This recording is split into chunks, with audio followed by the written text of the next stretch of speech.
জৈব রসায়ন চ্যাপ্টারটা এর আগে আমরা মোটামুটি সবাই পড়ছি, বা অনেকেই ওইভাবে পড়ি নেই। একটু আমি কি কমেন্টে দেখতে চাই যে কারা কারা এর আগে এই চ্যাপ্টারটা মোটামুটি পড়ছো, আর কারা কারা ওইভাবে আসলে পড়াই হয় নাই। একটু আমি কমেন্টে দেখতে চাই যে সবাই একটু কমেন্ট করো, ঠিক আছে? আচ্ছা, তাহলে চলো আমরা একটু জৈব রসায়ন। জৈব মানে কি জানো? জৈব মানে হচ্ছে লাইফ, জীবন। হ্যাঁ, জৈব মানে জীবন। তো অনেক আগে 1600 সালে 1700 সালের দিকে পদার্থকে তিনটা ভাগে ভাগ করা হইতো। কয়টা ভাগে ভাইয়া? তিনটা ভাগে। একটা হচ্ছে উদ্ভিজ্জ পদার্থ,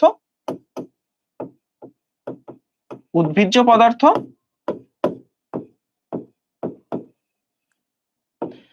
একটা হচ্ছে প্রাণীজ পদার্থ অর্থাৎ প্রাণী থেকে যেটা পাওয়া যায়,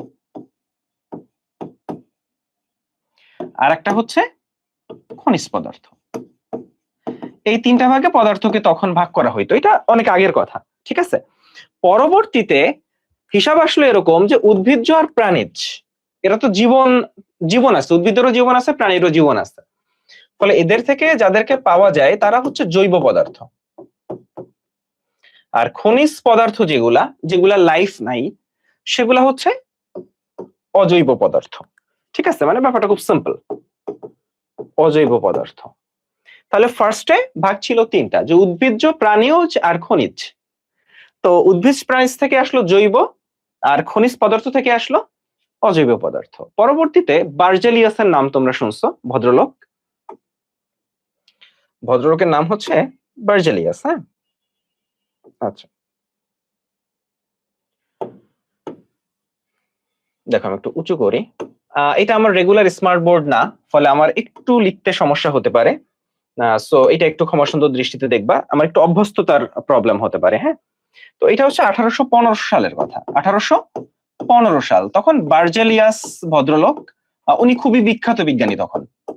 বার্জেলিয়াস এসে বললেন যে, একটা মতবাদ দিলেন যেটাকে প্রাণ শক্তি মতবাদ বলা হয়। প্রাণ শক্তি মতবাদ ইংরেজিতে বলে, আমরা বইতে যাব, কিন্তু আমরা ফার্স্টে একটু বেসিক বুঝে তারপর বইতে যাব। ফলে এইটা ভাবার কোনো কারণ নাই যে ভাইয়া মূল বই ভিত্তিক পড়াবেন কিনা, অবশ্যই আমরা মূল বই ভিত্তিক ক্লাস করব। আচ্ছা, এটাকে বলা হয় ভাইটাল ফোর্স থিওরি। তাহলে 1815 সালে বার্জেলিয়াস প্রাণশক্তি মতবাদ বা ভাইটাল ফোর্স থিওরি দিলেন। তো এই যে ভাইটাল ফোর্স থিওরি, এইটার মানে হচ্ছে সজীব বস্তুর বাইরে, বা এভাবে চিন্তা করতে পারো যে সজীব বস্তুর বাইরে জৈব যৌগ পাওয়া যায় না, জৈব যৌগ পাওয়া যায় না। এখন খেয়াল করো, সজীব মানে কি? সজীব মানে হচ্ছে উদ্ভিদ আর প্রাণী। ফলে একটা উদ্ভিদ থেকে তুমি যা পাবা সেটা জৈব যৌগ, বা একটা প্রাণী থেকে, ধরো মানুষ বা একটা গরু বা একটা যে কোনো প্রাণী থেকে যা পদার্থ পাবা সেটা জৈব যৌগ। তাহলে সজীব বস্তুর বাইরে জৈব যৌগ পাওয়া যায় না, মানে এর বাইরে, উদ্ভিদ থেকে আর প্রাণীর বাইরে তুমি কোথাও জৈব যৌগ পাবা না, এটা ইম্পসিবল। এখন ধরো আমরা প্রস্রাব করি, প্রস্রাবে কি থাকে বলতো? প্রস্রাবের সবচেয়ে ইম্পর্টেন্ট এলিমেন্টটা হচ্ছে ইউরিয়া। প্রস্রাবে পানির পরে প্রস্রাবে পানির পরিমাণ সবচেয়ে বেশি, পানির পরে সবচেয়ে বেশি অ্যামাউন্ট হচ্ছে ইউরিয়া। কেউ বলতে পারবো প্রস্রাবে ইউরিয়ার পার্সেন্টেজ কত? প্রস্রাবে ইউরিয়ার পার্সেন্টেজ কত, এটা একটু আমাকে বলো তো, যে প্রস্রাবে ইউরিয়ার পার্সেন্টেজ কত? এখন খেয়াল করো, তাহলে সজীব বস্তুর বাইরে জৈব যৌগ পাওয়া যায় না, এটা হচ্ছে প্রাণ শক্তি মতবাদের একটা কথা। এখন ওনাকে জিজ্ঞেস করা হইলো যে ভাইয়া, মানে কেন সজীব বস্তুর বাইরে কেন জৈব যৌগ পাওয়া যাবে না? উনি বললো যে এটা একটা রহস্যময় প্রাণ শক্তির কারণে এটা হয়। রহস্যময় প্রাণ শক্তি মানে হয় না যে যখন তোমায় কিছু জিজ্ঞেস করছে, স্যার জিজ্ঞেস করছে তুমি পারো না, তখন একটা গোজামিল দেওয়ার চেষ্টা করো। জিজ্ঞেস করছে ঢাকা বাংলাদেশের রাজধানী হয় কবে? তুমি বলা শুরু করলা ঢাকা বাংলাদেশের অনেক পুরনো শহর, ঢাকায় 3 কোটি লোক থাকে, ঢাকা অনেক জনবহুল শহর, ঢাকায় অনেক ট্রাফিক জ্যাম হয়, তো ঢাকা বাংলাদেশের রাজধানী কবে হয় এটা তুমি জানো না। তো ব্যাপারটা ওই রকম, যে বলা হইলো কেন সজীব বস্তুর বাইরে জৈব যৌগ পাওয়া যায় না, তখন উনি বললো যে এটা একটা রহস্যময় প্রাণ শক্তির জন্য হয়, মানে সোজা বাংলায় গোজামিল দেওয়া। তো যাই হোক, এই বার্জেলিয়াসের প্রাণশক্তি মতবাদ থেকে বা আমরা এখান থেকে জানতাম যে সজীব বস্তুর বাইরে কোনো জৈব যৌগ পাওয়া যায় না। অর্থাৎ সহজ ভাষায় বার্জেলিয়াস আসলে দুইটা ভাগে ভাগ করেন, বার্জেলিয়াস আসলে দুইটা ভাগে ভাগ করেন, দেখো একটা হচ্ছে না সজীব উৎস থেকে যা পাওয়া যাবে,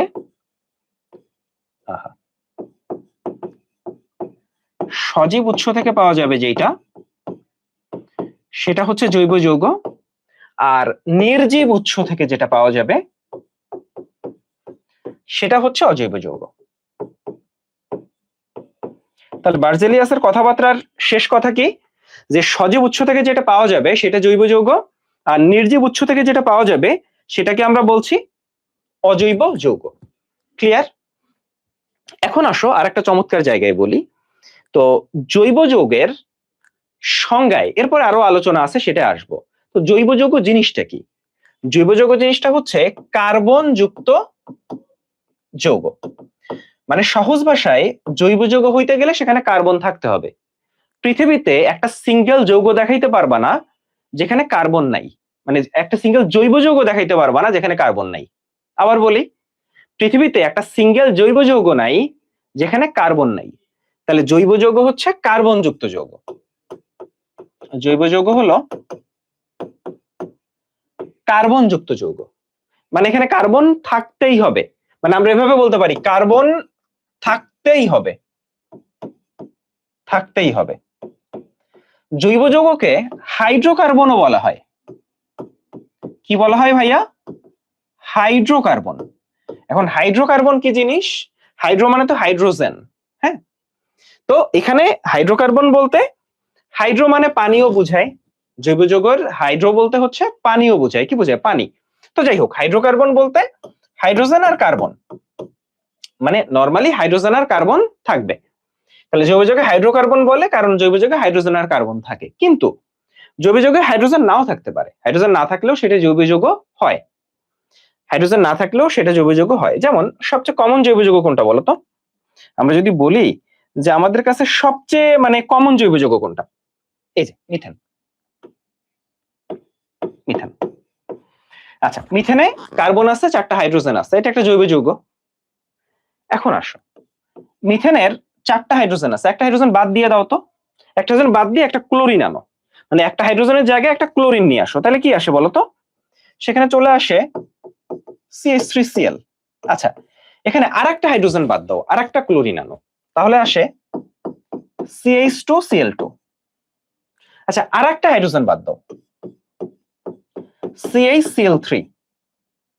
এই যৌগটা তোমাদের চেনা চেনা লাগতেছে বলো তো? সবাই কমেন্ট করো, নাম কি? এই যে CHCl3, এই যৌগটার নাম কি? CHCl3 যৌগটার নাম কি? আচ্ছা, এরপরে ওই হাইড্রোজেনটাও বাদ দিয়ে 4টা ক্লোরিন নিয়ে আসা যায়, কার্বন টেট্রাক্লোরাইড। হ্যাঁ, তো এই যৌগটা হচ্ছে ক্লোরোফর্ম। ক্লোরোফর্ম। আর CCl4 এই যৌগটার নাম পাইরিন। এই যৌগটার নাম হচ্ছে পাইরিন। হ্যাঁ, তো এইরকম যে CH4, CH3Cl, CH2Cl2, অর্থাৎ এখানে যারা আছে সবাই জৈব যৌগ। অর্থাৎ খেয়াল করো, এই যে পাইরিন বা কার্বন টেট্রাক্লোরাইড, এই যৌগটায় কিন্তু কার্বন আছে কিন্তু হাইড্রোজেন নাই, কিন্তু স্টিল এই যৌগটা একটা জৈব যৌগ। এটা কিন্তু একটা জৈব যৌগ। তো জৈব যৌগের ইন্টারেস্টিং ফ্যাক্টই এইটা, যে 4টা হাইড্রোজেন আছে, একটা হাইড্রোজেনের জায়গায় অন্য একটা বসাই দিবা, আরেকটা যৌগ হয়ে যাবে। এখানে আরেকটা কিছু বসাই দিবা, মানে 2টা হাইড্রোজেনের জায়গায় 2টা ক্লোরিন বসাই দিছো, নতুন আরেকটা যৌগ। এখান থেকে তুমি একটা হাইড্রোজেন 3টা ক্লোরিন বসাইছো, নতুন আরেকটা যৌগ। 4টা হাইড্রোজেনের জায়গায় 4টা ক্লোরিন বসাইছো, নতুন আরেকটা যৌগ। ঠিক আছে? আবার এভাবে তো বসানোই যায়। ধরো তুমি এভাবে বসাইলা CCl3, এরপরে একটা NO2 দিলা, এটা হচ্ছে নাইট্রো, কি বলতো? CCl3NO2, এটা কি বলে? এটাকে কাঁদুনে গ্যাস বলে, নাইট্রোক্লোরোফর্ম। হ্যাঁ, মানে দেখো এটা তো ক্লোরোফর্ম, তাই না? এই হাইড্রোজেনের জায়গায় একটা NO2 বসলে কি নাইট্রোক্লোরোফর্ম হয়ে যায় না? যেটাকে নাইট্রোক্লোরোফর্ম বা কাঁদুনে গ্যাস বলে। এটা হচ্ছে পুলিশ ইউজ করে বিভিন্ন, এই যে জুলাই আন্দোলনে, 24 জুলাই আন্দোলনে পুলিশ এই কাঁদুনে গ্যাসটা ইউজ করছে। হ্যাঁ, আরেকটা গ্যাস আছে লাফিং গ্যাস। আমাকে বলতে পারবা যে লাফিং গ্যাসের সংকেত কি? এটা হচ্ছে কাঁদুনে গ্যাস। তাহলে বলো তো লাফিং গ্যাসের সংকেতটা কি? তাহলে এইখান থেকে আমরা যে বেসিক ব্যাপারটা বুঝলাম, খেয়াল করো, এইখানে আমরা যে বেসিক ব্যাপারটা বুঝলাম সেটা কি বলতো, যে জৈব যৌগে কার্বন থাকতেই হবে, এর বাইরে ম্যাক্সিমাম টাইম হাইড্রোজেন থাকে, not every time but maximum time. হ্যাঁ, তাহলে কার্বন থাকতেই হবে। তাহলে এখানে একটু বলি যে কার্বন নাম্বার শর্ত, কার্বন থাকতেই হবে,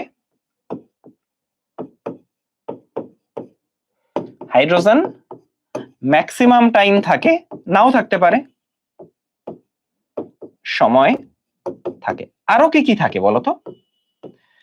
জৈব যৌগে কার্বন হাইড্রোজেন নরমালি থাকে, আরো কি কি মৌল থাকে এইটা মনে রাখা যায় চপস এনএক্স দিয়ে।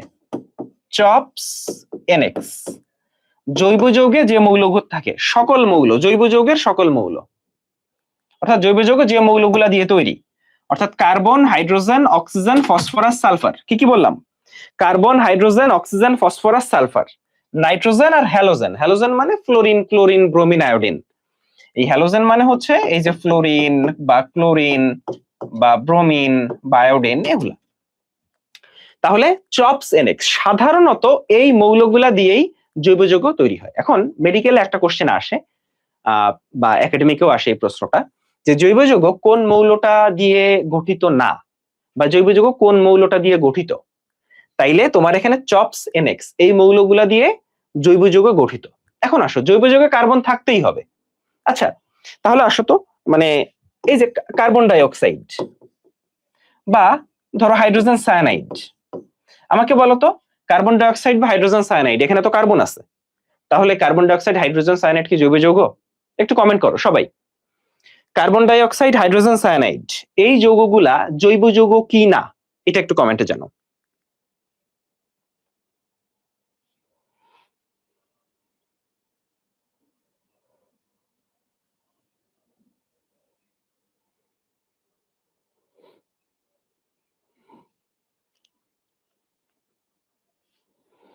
এই যৌগগুলা জৈব যৌগ কিনা। আচ্ছা, আমরা একটু দেখি যে ইউটিউবে সব পারফেক্ট আছে কিনা, সব ঠিকঠাক আছে কিনা। হ্যাঁ, ইউটিউবে সব পারফেক্ট আছে, ইউটিউবে সব ঠিকঠাক আছে। ওকে,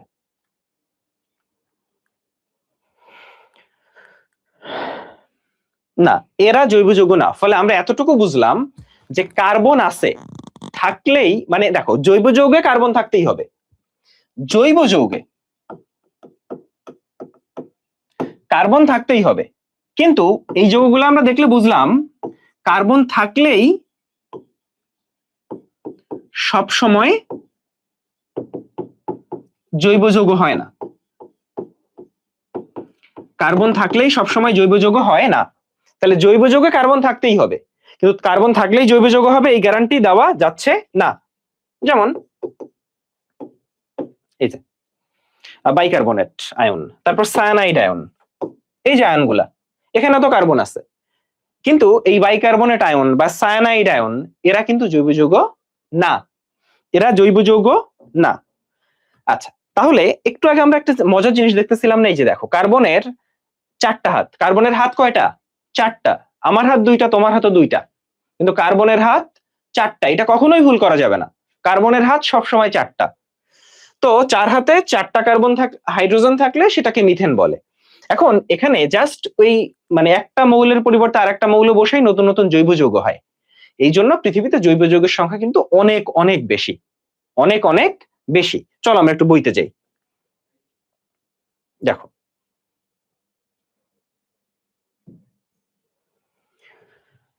আচ্ছা, তো খেয়াল করো, ফার্স্টে কয়েকটা কথা আছে, এই কথাগুলা একটু দাগ দাও। হ্যাঁ, জৈব যৌগ হলো কার্বন যৌগের রসায়ন, তাহলে জৈব যৌগে কার্বনটা মাস্ট, কার্বনের যৌগ, জৈব যৌগ মানে কার্বনের যৌগ।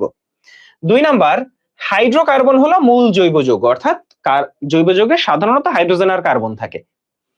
সেকেন্ড লাইন, হাইড্রোকার্বনের হাইড্রোজেন পরমাণু বিভিন্ন গ্রুপ দ্বারা প্রতিস্থাপিত হয়। একটু আগে তুমি দেখছো যে, একটু আগে আমরাই দেখছি যে CH4 এই হাইড্রোজেন পরমাণু জাস্ট রিপ্লেস হয় ক্লোরিন দ্বারা। একটা ক্লোরিন একটা হাইড্রোজেনের জায়গায় আসতে পারে, 2টা হাইড্রোজেনের জায়গায় 2টা ক্লোরিন আসতে পারে, তাই না?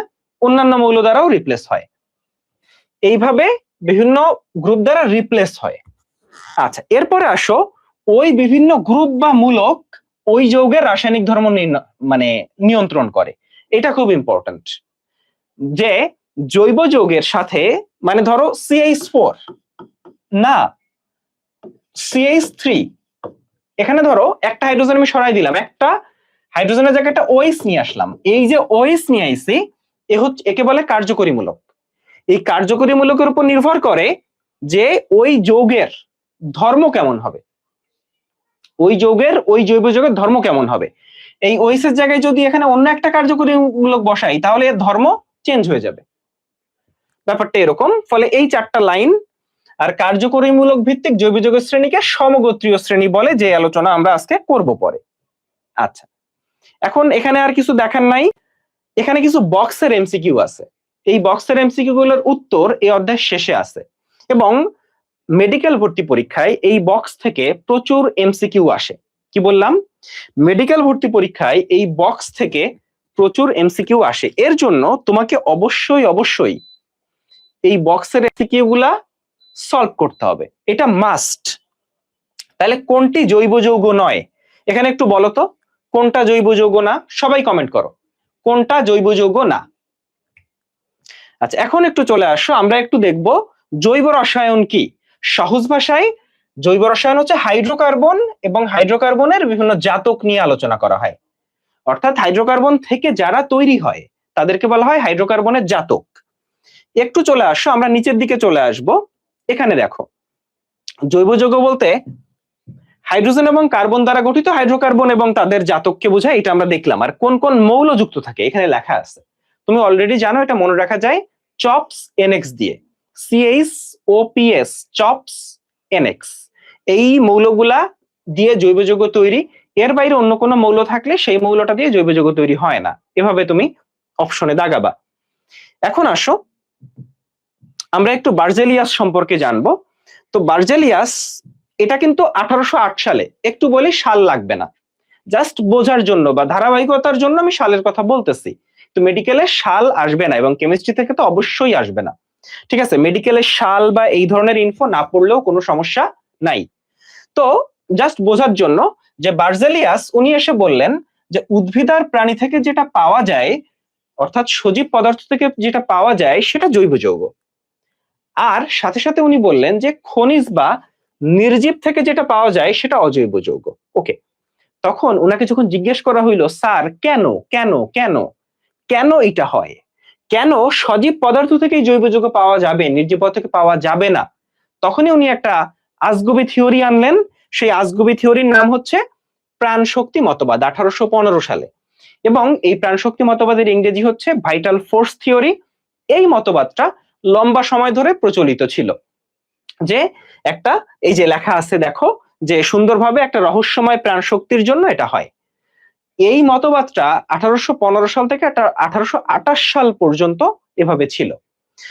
1828 সালে একটা চমৎকার ঘটনা ঘটে, আমরা এই বিক্রিয়াটা একটু দেখতে চাই। আমরা একটু জুম করতেছি, এই বিক্রিয়াটা খেয়াল করো। এই বিক্রিয়াটা খুবই ইম্পর্ট্যান্ট, এবং এই জায়গায় সবাই 3 স্টার দাও।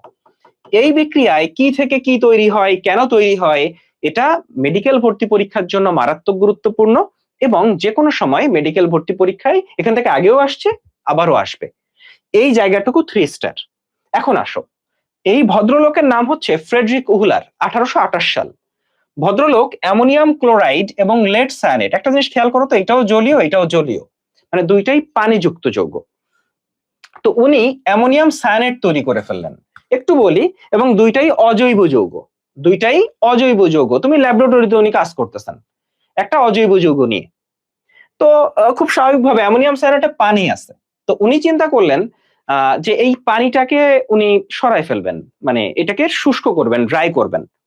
তো তখন এই অ্যামোনিয়াম সায়ানেটকে যখন উনি ড্রাই করতে গেলেন, তখন পুনর্বিন্যাস বিক্রিয়া হয়ে তৈরি হয়ে গেল ইউরিয়া, এবং পৃথিবী একটা ঝাঁকি খাইলো। কেন ঝাঁকিটা খাইলো?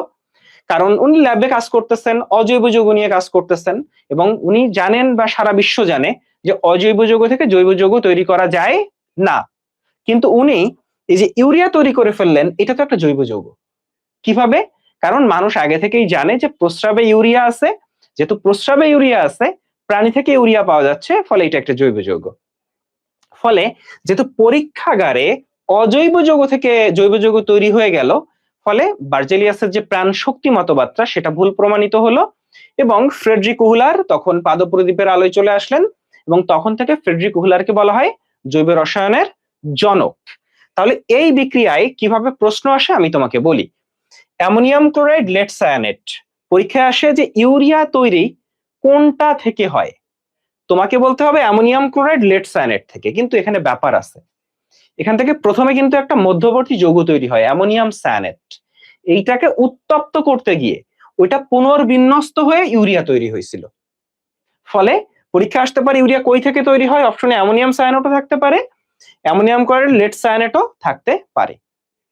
অপশনে যেটা আছে সেভাবে আনসার করবা। তাহলে পুনর্বিন্যাস বিক্রিয়ার মাধ্যমে ইউরিয়া তৈরি হয়। পরীক্ষায় যদি আসে পরীক্ষাগারে আবিষ্কৃত প্রথম জৈব যৌগ কোনটা, তুমি কি বলবা? পরীক্ষাগারে আবিষ্কৃত প্রথম জৈব যৌগ হচ্ছে ইউরিয়া এবং এটা কে তৈরি করেন? ফ্রেডরিক উহলার। তাহলে এই জন্য ফ্রেডরিক উহলারকে বলা হয় জৈব রসায়নের জনক। তাহলে পরীক্ষাগারে আবিষ্কৃত প্রথম জৈব যৌগ ইউরিয়া, জৈব রসায়নের জনককে ফ্রেডরিক উহলার। ইউরিয়া তৈরি হয় কি থেকে? ফার্স্টে অ্যামোনিয়াম ক্লোরাইড লেড সায়ানেট, সেখান থেকে অ্যামোনিয়াম সায়ানেট, অ্যামোনিয়াম সায়ানেটকে শুষ্ক করতে গিয়ে পুনর্বিন্যস্ত হয়ে তৈরি হয় ইউরিয়া, ওইটা শুষ্ক করতে গিয়ে পুনর্বিন্যস্ত হয়ে তৈরি হয় ইউরিয়া। ঠিক আছে, কথা কি ক্লিয়ার? ওকে, আচ্ছা এখন একটা জিনিস বলি যে ভাইয়া আমি যতটুকু তোমাকে পড়াচ্ছি মেডিকেলে এর বাইরে কিছু লাগবে না, লাগবে না, লাগবে না, লাগবে না। প্রথমে এইটা মাথায় নিয়ে তারপর পড়বা, তাইলে তোমার মনে এই ডাউট আসবে না যে উফ এর বাইরে কিছু লাগবে কি না, আমি কি একটা লাইন বাদ দিয়ে গেলাম। শোনো, খুঁতখুঁতে মন নিয়ে মানে আসলে মেডিকেল প্রিপারেশন সম্ভব না। মেডিকেলের জন্য বায়োলজি, ফিজিক্স, কেমিস্ট্রিতে যে পরিমাণ পড়া, এই পরিমাণ পড়া মানে লাইন বাই লাইন যদি কেউ পড়তে চায় কারো পক্ষে সম্ভব না। ফলে তাকে বুদ্ধিমানের মতো পড়তে হবে এবং এই যে যেভাবে আমরা পড়তেছি, যতটুকু পড়তেছি এটা মোর দ্যান এনাফ। আচ্ছা, এখন এখানে কিছু ইনফরমেশন যেগুলা কিন্তু আগের এডিশন গুলাতে ছিল না, এগুলো নতুন এডিশন গুলাতে অ্যাড করছে, লেটেস্ট এডিশনে অ্যাড করছে আসলে। তো এই যে প্রকৃতিতে এ পর্যন্ত স্থায়ী এবং তেজস্ক্রিয় মোট মৌল সংখ্যা হচ্ছে 90টা। হ্যাঁ, তো এই যে ইনফরমেশন গুলা, তারপর এই যে আলোচনাগুলা একটু বলে রাখি, এই আলোচনাগুলো আমরা 3 নাম্বার অধ্যায়ে ফার্স্ট পেপারে সেখানে আসলে পড়বো। জাস্ট হচ্ছে একটা দুটো লাইন দাগানো আছে, সেগুলো একটু দেখতে পারো যে 90টা প্রাকৃতিক মৌল পাওয়া গেছে।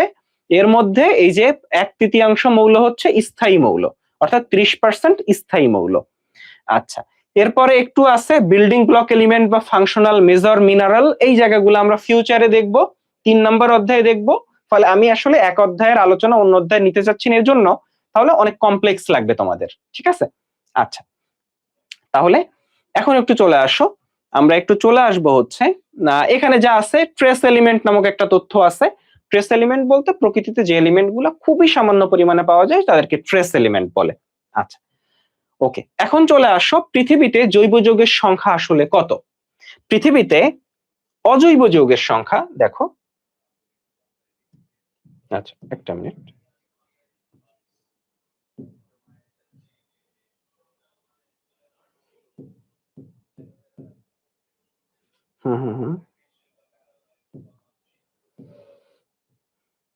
অন্য স্মার্ট বোর্ডে আসলে যেটা হয় আর কি। Just a moment. হ্যাঁ ঠিক আছে, পৃথিবীতে অজৈব যৌগ মোটামুটি 90,000-এর আশেপাশে। কত? 90,000। আর জৈব যৌগ 80 লাখেরও বেশি, তুমি ধরো না 80 লাখ। তো এই যে জৈব যৌগ এত বেশি, এর পিছনে আসলে কারণটা কি? এর পিছনে হাজারি স্যারের বইয়ে মেইনলি 3টা কারণ দেওয়া আছে, ক্যাপস দিয়ে মনে রাখা যায়। ক্যাটে, ক্যাটেনেশন, ক্যাটেনেশন। ক্যাটেনেশন জিনিসটা কি ভাইয়া?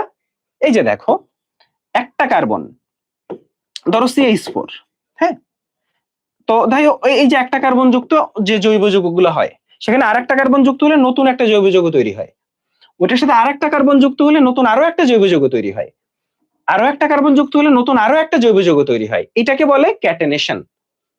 এরপরে আসো পথে হচ্ছে পলিমারকরণ।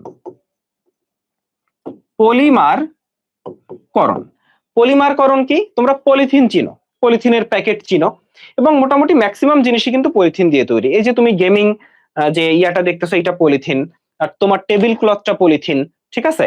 তোমরা যে প্লাস্টিকের বোতলগুলা দেখো সেগুলা পলিথিন। তো নামটা হচ্ছে কি বলতো? নামটা হচ্ছে পলিথিন, মানে অর্থাৎ পলি ইথিন, তাই না? পলিইথিন। তাহলে পলিথিন কই থেকে তৈরি হয়েছে বলতো? ইথিন থেকে। ইথিন থেকে পলিথিন তৈরি হয়েছে। তাহলে পলিথিন কই থেকে তৈরি হয়েছে ভাই? আবারও বলি, আমাদের পলিথিনটা তৈরি হয়েছে হচ্ছে ইথিন থেকে, অর্থাৎ অসংখ্য এন সংখ্যক ইথিন থেকে তৈরি হচ্ছে পলিইথিন, বা আমরা সংক্ষেপে বলি পলিথিন। তো এরকম ধরো একটা যৌগ, একটা সিম্পল জৈব যৌগ, সেইটা ধরে নিচ্ছি 100টা মিলে একটা পলিমার তৈরি করতেছে। আবার ধরো 150টা মিলে আরেকটা নতুন পলিমার তৈরি করতেছে, 200টা মিলে আরেকটা নতুন পলিমার তৈরি করতেছে। এই ব্যাপারটাকে বলে পলিমারকরণ। আর 3 নম্বরে দন্তীয় স দিয়ে হচ্ছে সমানুতা। দন্তীয় স দিয়ে কি ভাইয়া? এটা হচ্ছে সমানুতা। সমানুতা মানে ধরো একটা যৌগ, ধরো আমি তো ধরে নিচ্ছি C4H10O, এই যে একটা যৌগ, কিন্তু এটার যখন গঠন তুমি আঁকবা, যখন গঠন আঁকবা, হ্যাঁ, কার্যকরীমূলক সহ, তখন দেখবা যে কয়েক ধরনের গঠন পাওয়া যাচ্ছে, এবং বেশ প্রত্যেকটা গঠনে নতুন যৌগ তৈরি হচ্ছে। মানে অ্যাকচুয়ালি জিনিসটা এটা যে সেখানে 4টা কার্বন আছে, 10টা হাইড্রোজেন আছে, একটা অক্সিজেন আছে, কিন্তু যখনই তুমি গঠন আঁকতেছো তখন দেখা যাচ্ছে যে একবার একটা একটা মানে বিভিন্ন রকম কার্যকরীমূলক চেঞ্জ হয়ে যাচ্ছে। হ্যাঁ, তো প্রত্যেকটা কার্যকরীমূলক চেঞ্জ হয়ে গেলে জৈব যৌগটার সবকিছু চেঞ্জ হয়ে যায়। ফলে সেম জিনিস কিন্তু কয়েক রকম কার্যকরীমূলক তৈরি হয়ে কয়েক ধরনের আলাদা যৌগ তৈরি করতেছে, যেটা আমরা একটু পরে দেখব। তো আমাদের হাজারি স্যারের বইয়ে 3টা পয়েন্ট আছে জৈব যৌগাতে বেশি হওয়ার কারণ, যে ক্যাটেনেশন, পলিমারকরণ আর সমানতা। কিন্তু কবির স্যারের বইয়ে কিন্তু আরো 2টা পয়েন্ট আসলে আছে, একটা হচ্ছে সংকরায়ন আর একটা বন্ধন প্রকৃতি। কবির স্যারের বইয়ে আরো 2টা পয়েন্ট আছে, সংকরায়ন এবং বন্ধন প্রকৃতি।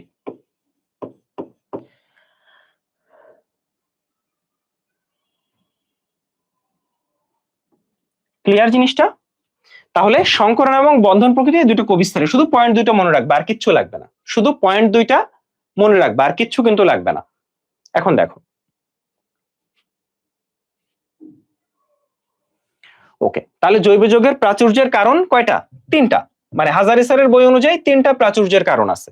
আমরা একটু ছোট করি মনে হয়, একটু ছোট করতে পারি। ওকে, ফাইন। ফার্স্ট অফ অল কারণ হচ্ছে ক্যাটেনেশন। ক্যাটেনেশনটা কি? ওই যে একটা কার্বনের সাথে আরেকটা কার্বন যুক্ত হচ্ছে, ওই কার্বনের সাথে আরো একটা কার্বন যুক্ত হচ্ছে, নতুন আরেকটা যৌগ তৈরি হচ্ছে। সমানতা। সমানতা হচ্ছে আণবিক সংকেত একই, যেমন এখানে এক্সাম্পল হিসেবে দেওয়া আছে C2H6O, একটা যৌগ, কিন্তু এইটাকে গঠন হিসেবে আঁকলে একটা অ্যালকোহল তৈরি হয় আর একটা ইথার যৌগ তৈরি হয়। অর্থাৎ অ্যালকোহলের ধর্ম আলাদা, ইথারের ধর্ম আলাদা। অ্যালকোহল হচ্ছে মদ, আর ইথার আলাদা একটা যৌগ, দ্রাবক হিসেবে ব্যবহৃত হয়। তাহলে এই সংকেত কিন্তু 2টা আলাদা যৌগ পেয়ে গেল, এটাকে বলা হয় সমানতা। আর পলিমারকরণের ক্ষেত্রে খেয়াল করো, পলিমারকরণটা হচ্ছে খুব সহজ ভাষায় এই যে এটা হচ্ছে আমার ইথিন, এন সংখ্যক ইথিন যুক্ত হয়ে তৈরি হচ্ছে আমার পলিথিন। এখন তোমাকে আরেকটা চমৎকার জিনিস বলি, দেখো আমরা বলছি জৈব যৌগের প্রাচুর্যের কারণ 3টা, তো ক্যাটেনেশনটা কিন্তু জৈব যৌগের হয় না, ক্যাটেনেশনটা হয়, খেয়াল করো, কার্বন পরমাণুর। দেখো, যাকে কার্বন পরমাণুর ক্যাটেনেশন, খেয়াল করো, সমানতা হয় জৈব যৌগের, পলিমারকরণও হয় জৈব যৌগের, কিন্তু ক্যাটেনেশনটা কিসের হয়? কার্বন পরমাণুর ক্যাটেনেশন বলা হয়। তাহলে জৈব যৌগের এই 3টা বা কার্বনের এই 3টা ধর্মের জন্য জৈব যৌগের সংখ্যা 80 লাখ বা তারও বেশি। আচ্ছা, এখন একটু চলে আসো একটু নিচের দিকে, চমৎকার একটা লাইন আছে, সেটা হচ্ছে কার্বনের ইলেকট্রোনেগেটিভিটি কত। এটা হচ্ছে 2.5। এটা কিন্তু মাঝামাঝি ইলেকট্রোনেগেটিভিটি, মাঝামাঝি টাইপের, যে কিছু যৌগের ইলেকট্রোনেগেটিভিটি 0.8, 0.9 এরকম হয়, আবার একেবারে উপরের দিকে যদি ফ্লোরিন বলো, ওর ইলেকট্রোনেগেটিভিটি 4। তাহলে এদের মাঝামাঝি ইলেকট্রোনেগেটিভিটি হচ্ছে 2.5। এখন মাঝামাঝি হইলে কি হয়? একটা মধ্যবিত্তের মতো। কিন্তু মধ্যবিত্তরা একটা কাজ করতে পারে, দেখবা যে মাঝে মাঝে হচ্ছে একটু বড়লোকি রেস্টুরেন্টেও খাইতে যায়, বড়লোকদের সাথেও মিশতে পারে, তখন আবার বড়লোক সেজে থাকে। আবার যেহেতু তো মধ্যবিত্ত, ফলে গরিবদের সাথেও মিশতে পারে। হ্যাঁ, অনেকটা এরকম যে সে যেহেতু মাঝামাঝি ইলেকট্রোনেগেটিভিটি, ফলে সে আসলে সবার সাথে মিশতে পারে। আচ্ছা, 2 নাম্বার হচ্ছে কার্বন কার্বন বন্ধন শক্তি 347। এখন এইটা একটা খুব ভালো বন্ধন শক্তি। এখন ধরো তুমি কারোর সাথে যুক্ত হইলা, এখন যুক্ত হইলে ধরো তুমি কারোর সাথে বন্ধুত্ব করছো, বন্ধুত্ব যদি স্ট্রং না হয় 2 দিন পরেই তো মানে বন্ধুত্ব যদি স্ট্রং না হয় 2 দিন পরেই তো দেখা যাবে যে বন্ধুর কোনো খোঁজ খবর নাই, তাই না? তাইলে যখন যৌগটা তৈরি হচ্ছে, যৌগটাকে তো স্টেবল যৌগ হইতে হবে, স্থায়ী যৌগ হইতে হবে। এই জন্য বন্ধন শক্তিটা বেশি হওয়াটা গুরুত্বপূর্ণ, বন্ধন শক্তিটা বেশি হওয়াটা গুরুত্বপূর্ণ। ক্লিয়ার? ওকে, এরপর চলে আসো আমরা একটু ক্যাটানেশন দেখব। আচ্ছা, ক্যাটানেশন অলরেডি আমরা দেখছি। হ্যাঁ, ক্যাটানেশন অলরেডি আমরা দেখছি, যে কার্বনের সাথে কার্বন যুক্ত হচ্ছে। দেখো এই 3টা কার্বন, এখানে 4টা কার্বন, এর সাথে আবার নতুন একটা কার্বন যুক্ত হয়েছে। প্রত্যেকটা যৌগ নতুন, হ্যাঁ, প্রত্যেকটা নতুন নতুন যৌগ তৈরি হচ্ছে। আচ্ছা, এখানে আরেকটা চমৎকার লাইন আছে, সম্পৃক্ত কার্বন শিকল। সম্পৃক্ত মানে শোনো, সম্পৃক্ত মানে সিঙ্গেল, মনে থাকবে। যদি বলে সম্পৃক্ত বন্ধন বা সম্পৃক্ত যৌগ, মনে রাখবো ওখানে শুধু সিঙ্গেল বন্ড আছে। কি বন্ড আছে? Single bond. হ্যাঁ, তো সিঙ্গেল বন্ড থাকলে সেখানে হয় sp3 সংকরণ, এটা আমরা পরে দেখব। আর অসম্পৃক্ত, অসম্পৃক্ত মানে যদি ডাবল বন্ড বা ট্রিপল বন্ড থাকে, তাহলে শতে সম্পৃক্ত, শতে সিঙ্গেল। ঠিক আছে, ও প্রেমও করে না বিয়েও করে না, সিঙ্গেল, তাইলে ওখানে সিঙ্গেল বন্ড sp3 সংকরণ। আর অসম্পৃক্ত মানে হচ্ছে ডাবল বন্ড বা ট্রিপল বন্ড। কারণ ডাবল বন্ড বা ট্রিপল বন্ড থাকলে তখন sp3 sp2 আর sp সংকরণ দেখা যায়। আচ্ছা, এরপরে আমরা চমৎকার একটা জায়গায় চলে আসছি। এখানে একটা ফুটবল দেখতেছো, ফুটবল, এই যে ফুটবল, এই ফুটবলটার নাম হচ্ছে ফুলারিন। এখন কার্বনের কয়টা রূপভেদ আছে বলতো? কার্বনের নরমালি 2টা রূপভেদ আছে, আমরা সবাই জানি, তাই না? কার্বন নরমালি রূপভেদ হচ্ছে 2টা। আচ্ছা দেখো, কার্বনের রূপভেদ 2টা, একটা হচ্ছে গ্রাফাইট আর একটা হচ্ছে হীরক, যেটাকে আমরা ডায়মন্ড বলি। আর গ্রাফাইট হচ্ছে আমাদের পেন্সিলের যে শীষ, আমরা পেন্সিলের শীষ, এটা হচ্ছে গ্রাফাইট দিয়ে তৈরি। ঠিক আছে? আচ্ছা, তোমরা কি জানো যে ধরো এই যে CH4 মিথেন, এটার ভর কত? CH4 মিথেন, এটার ভর কত? মিথেনের ভর খুবই সহজ ভাইয়া। মিথেন হচ্ছে তোমার এটাকে আমরা মিথেন বলি, তাই না? একটা বেসিক জিনিস দেখো, এটা ভর, কার্বন হচ্ছে 12 আর হাইড্রোজেন 4, তাহলে 12 আর 4 16। আচ্ছা, যদি CH4 এর জায়গায় আমরা CH3 দিই, এটাকে কি বলে জানো? এটাকে বলে মিথাইল। তাহলে CH4 হচ্ছে মিথেন, CH3 হচ্ছে মিথাইল, তাহলে এখানে এটার ভর কত? 15। আবার যদি বলি CH2, এটা কি বলতো? এটা হচ্ছে মিথিলিন, মিথিলিন, এটার ভর কত? 14। তাহলে এই যে মিথিলিন বা মিথিলিন মূলক, এই জায়গাটা আমরা সমগোত্রীয় শ্রেণী পড়ার সময় দেখব। আপাতত এটা মিথেন, এটা মিথাইল, আর CH2 থাকলে এটাকে বলে মিথিলিন। আচ্ছা, এখন আসো কার্বনের রূপভেদ। তো রূপভেদের মধ্যে আমরা এখানে 2টো রূপভেদ পেয়েছি, গ্রাফাইট আর হীরক। এখন এই যে গ্রাফাইট, এখানে এই যে হীরকে হচ্ছে sp3 সংকরণ আর গ্রাফাইটে sp2 সংকরণ। কি বললাম? হীরকে হচ্ছে sp3 সংকরণ আর গ্রাফাইটে হচ্ছে sp2 সংকরণ। এবং তোমরা জানো যে হীরক বিদ্যুৎ অপরিবাহী, বিদ্যুৎ অপরিবাহী, আর গ্রাফাইট হচ্ছে বিদ্যুৎ পরিবাহী। তাহলে কি বললাম? গ্রাফাইট হচ্ছে বিদ্যুৎ পরিবাহী আর হীরক হচ্ছে বিদ্যুৎ অপরিবাহী। কার্বনের আর একটা বিশেষ রূপভেদ আছে, বিশেষ রূপভেদ, সেইটাকে বলে ফুলারিন। ফুলারিন, চলো আমরা এই জায়গাটা একটু দেখবো। কার্বনের বিশেষ রূপভেদ ফুলারিন সম্পর্কে আমরা জানবো। আচ্ছা, ফার্স্ট অফ অল চলে আসো ক্যাটেনেশনের একটা বিশেষ উদাহরণ। কি ভাইয়া? ক্যাটেনেশনের বিশেষ উদাহরণ হচ্ছে ফুলারিন, এটা একটা কার্বনের বিশেষ রূপভেদ। তাহলে আগে আমরা গ্রাফাইট আর হীরা, এই 2টার রূপভেদ সম্পর্কে জানতাম। এখন একটু চলে আসো, এই যে কার্বনের রূপভেদ, এখানে নরমালি 30টা থেকে 70টা কার্বন থাকতে পারে, 30টা থেকে 70টা কার্বন থাকতে পারে কার্বনের রূপভেদে। কিন্তু যদি ফুলারিনের কথা বলো, সেখানে 32টা, 50টা, 60টা, 70টা কার্বন থাকে। তাহলে ফুলারিনের কথা বললে সেখানে থাকতে পারে 32টা 50টা 60টা 70টা কার্বন, মানে এই 4 রকম হইলে তাকে তুমি ফুলারিন বলতে পারো। এর মধ্যে সবচেয়ে ইম্পর্টেন্ট হচ্ছে C60। এই C60টাই হচ্ছে এইটা, এই যে ফুটবলের মতো C60টাই আমরা কি বলতেছি ভাইয়া, এইরকম ফুটবলের মতো, এবং এইটাকে আমরা বলি হচ্ছে বুকমিনিস্টার ফুলারিন বা বাকিবল। দেখো এই যে ফুটবলটা, এই যে ফুটবলটা, এটাকে আমরা কি বলি, এটাকে আমরা বলি বুকমিনিস্টার ফুলারিন বা বাকিবল। দেখো বুকমিনিস্টার ফুলারিন। আচ্ছা, বুকমিনিস্টার কে জানো? একজন স্থপতি। ফুলারিন এটার আরেকটা নাম আছে বাকিবল। এটা দেখতে কিরকম? ফুটবলের মতো বা ভূগোলক আকৃতির গম্বুজের মতো। ভূগোলক আকৃতির গম্বুজের মতো, এটার আকৃতি ফুটবলের মতো বা ভূগোলক আকৃতির গম্বুজের মতো। এটা যে সংকরণ, এটা হচ্ছে sp2 সংকরণ। কি সংকরণ? sp2 সংকরণ, যেটা গ্রাফাইটের সংকরণের মতো। আর এটার আণবিক ভর হচ্ছে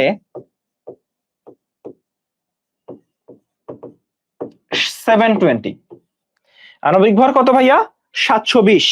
তাহলে এটার আণবিক ভর আমরা বলছি 720। তাহলে বুকমিনিস্টার ফুলারিন, যেটাকে বাকিবল বলে, এটা ফুটবল বা ভূগোলক আকৃতির গম্বুজের মতো। অর্থাৎ খেয়াল করো, কার্বনের ক্ষেত্রে রূপভেদ হয় হচ্ছে, এখানেই দেখাই, রূপভেদ হয় কার্বনে। দেখো, আচ্ছা ওয়েট, রূপভেদ হয় 32, 50, 60, 70। আচ্ছা, 30 থেকে 70 রূপভেদ। আর ফুলারিন 32, 50, 60, 70। এর মধ্যে C60 হচ্ছে বুকমিনিস্টার ফুলারিন বা বাকি বল। আচ্ছা ঠিক আছে, এখন চলে আসো কার্বনের ক্যাটেনেশন সফলতার কারণ। তাহলে ক্যাটেনেশন কার হয়? কার্বনের। তাহলে কতে কার্বন কতে ক্যাটেনেশন। তাহলে কার্বনের ক্যাটেনেশনের সফলতার কারণটা কি? দেখো, কার্বনের জৈব যৌগের এত বেশি বা 80 লাখ হওয়ার কারণ 3টা। কি কি? ক্যাপস, ক্যাটেনেশন, পলিমারকরণ, সমানতা। এখন আমরা শুধু ক্যাটেনেশন পড়তেছি, যে ক্যাটেনেশন এত বেশি হয় কেন। সেখানে বলা আছে কার্বনের যে 347 কিলোজুল পার মল বন্ধন শক্তি, সেইটাই সত্যি, সেইটাই মেইন রিজন। এখন কথা হচ্ছে, এই যে কার্বনের বন্ধন শক্তি 347 কিলোজুল পার মোল, এটা কেন? কার্বনের বন্ধন শক্তি এত বেশি কেন? সেখানে আবার 3টা কারণ। কয়টা কারণ? 3টা কারণ। এক নাম্বার কারণ হচ্ছে কার্বনের মোটামুটি ইলেকট্রন আসক্তি। কি বলা হয়েছে? কার্বনের মোটামুটি ইলেকট্রন আসক্তি। আচ্ছা, মোটামুটি ইলেকট্রন আসক্তি মানে কি? খেয়াল করো, কার্বনের যে ইলেকট্রন আসক্তি মানে ইলেকট্রনের প্রতি তার যে আকর্ষণ, সেটা মোটামুটি, অনেক বেশি না আবার অনেক কমও না। আচ্ছা, ওই যে বললাম যে মধ্যবিত্ত থাকার অনেক সুবিধা। 2 নাম্বার হচ্ছে ইলেকট্রোনেগেটিভিটিও মাঝামাঝি, এটাও মাঝামাঝি টাইপের। আর আরেকটা চমৎকার ব্যাপার, যে কার্বনের ক্ষুদ্র পারমাণবিক ব্যাসার্ধ, অর্থাৎ কার্বনের যে পারমাণবিক ব্যাসার্ধ 0.077 ন্যানোমিটার। আবারও বলি, কার্বনের ব্যাসার্ধ হচ্ছে, এটা খুবই ইম্পর্টেন্ট। এখানে কিন্তু ন্যানোমিটারের জায়গায় তোমাকে মাইক্রোমিটার বা মিলিমিটার এগুলা দিয়ে দিবে। ফলে 0.077 ন্যানোমিটার। ফলে ছোট পারমাণবিক ব্যাসার্ধ হলে সুবিধা কি বলতো? যত ছোট ওখানে আসলে মানে যুক্ত হওয়া, তাই না? তাইলে আমার সাইজ ছোট, ফলে দেখা যায় যে ওর বন্ধন করার মানে এই যে দ্বিতীয় শক্তি স্তরে যোজ্যুত ইলেকট্রন, ফলে দেখা যায় যে ওরা আরেকজনের সাথে যখন যুক্ত হয় তখন খুব স্ট্রং একটা বন্ড তৈরি হয়। কারণ ইলেকট্রন যত মানে কাছাকাছি থাকে, পরমাণুটা যত ছোট হয়, তত যখন যুক্ত হয় তখন অনেক শক্তিশালী বন্ড তৈরি হয়। আচ্ছা, তাহলে এই 3টা কারণ। এখন আমাকে কেউ বলতে পারবা যে কার্বনের পারমাণবিক ব্যাসার্ধ যদি 0.077 ন্যানোমিটার হয়, তাহলে কার্বন কার্বন বন্ধন দূরত্ব কত? কার্বনের পারমাণবিক ব্যাসার্ধ যদি 0.077 ন্যানোমিটার হয়, তাহলে কার্বন কার্বন বন্ধন দূরত্ব কত? আচ্ছা, এটা হচ্ছে তোমাদের প্রতি আমার কোশ্চেন। কার্বন কার্বন বন্ধন দূরত্ব কত? এটা আমি সবার কমেন্ট দেখতে চাই, ফলে সবাই কমেন্ট করো, কার্বন কার্বন বন্ধন দূরত্ব কত? আচ্ছা, বই 2 কালারের, বইয়ের ক্ষেত্রে হচ্ছে বই 2 কালার দিয়ে দাগানো কেন? এটা নিয়ে টেনশন করার কিছু নাই, দুইটা সেম, জাস্ট তোমাদের জন্য 2 কালার দিয়ে দাগানো হয়েছে। নট নেসেসারিলি যে 2 কালার দিয়ে দাগানো হয়েছে বলে একটা ইয়া আর একটা অন্যরকম, এরকম না কিন্তু, ঠিক আছে? আচ্ছা, ওকে। আচ্ছা, ক্লাসটা ফেসবুকে করা যাচ্ছে এবং সাথে সাথে ইউটিউবে কিন্তু করা যাচ্ছে ক্লাসটা। আমাকে একটু বলো।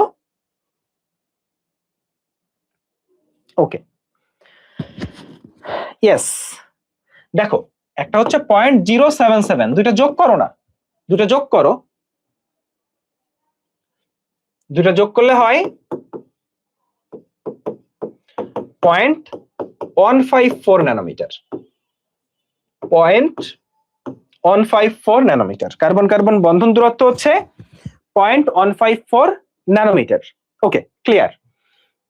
তাহলে ক্যাটেনেশনের কারণ তিনটা, জৈব যৌগের প্রাচুর্যের কারণ তিনটা, ক্যাটেনেশন, পলিমারকরণ, সমানতা। আবার ক্যাটেনেশনের সফলতার কারণও আবার তিনটা, সেই তিনটা কারণ দেখতে হবে। আচ্ছা, এখন চলে আসো সমানতা। আমরা অলরেডি দেখছি যে সমানতা কি, আর বিস্তারিত আলোচনা তো পরে আসেই।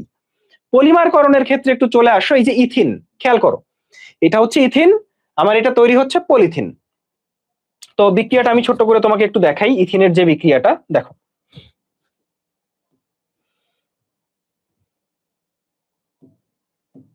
আচ্ছা, এই যে এটা হচ্ছে আমার ইথিন, এটার এন সংখ্যক মিলে তৈরি হচ্ছে আমার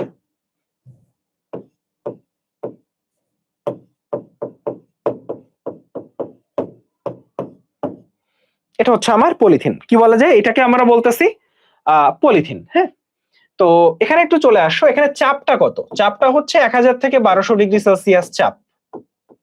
1000 থেকে 1200 ডিগ্রি সেলসিয়াস চাপ আমরা ইউজ করি। সরি, চাপ তো আর এটা হয় না, 1000 থেকে 1200 এটিএম চাপ, 200 ডিগ্রি সেলসিয়াস তাপমাত্রা ইউজ করা হয়, আর অক্সিজেন প্রভাবক হিসেবে ইউজ হয়। এইটা হচ্ছে, আচ্ছা, পলিথিন খুব ইম্পর্টেন্ট একটা যৌগ বা পলিমার। ফলে পলিথিন কিভাবে তৈরি হয় এটা জানা খুব ইম্পর্টেন্ট।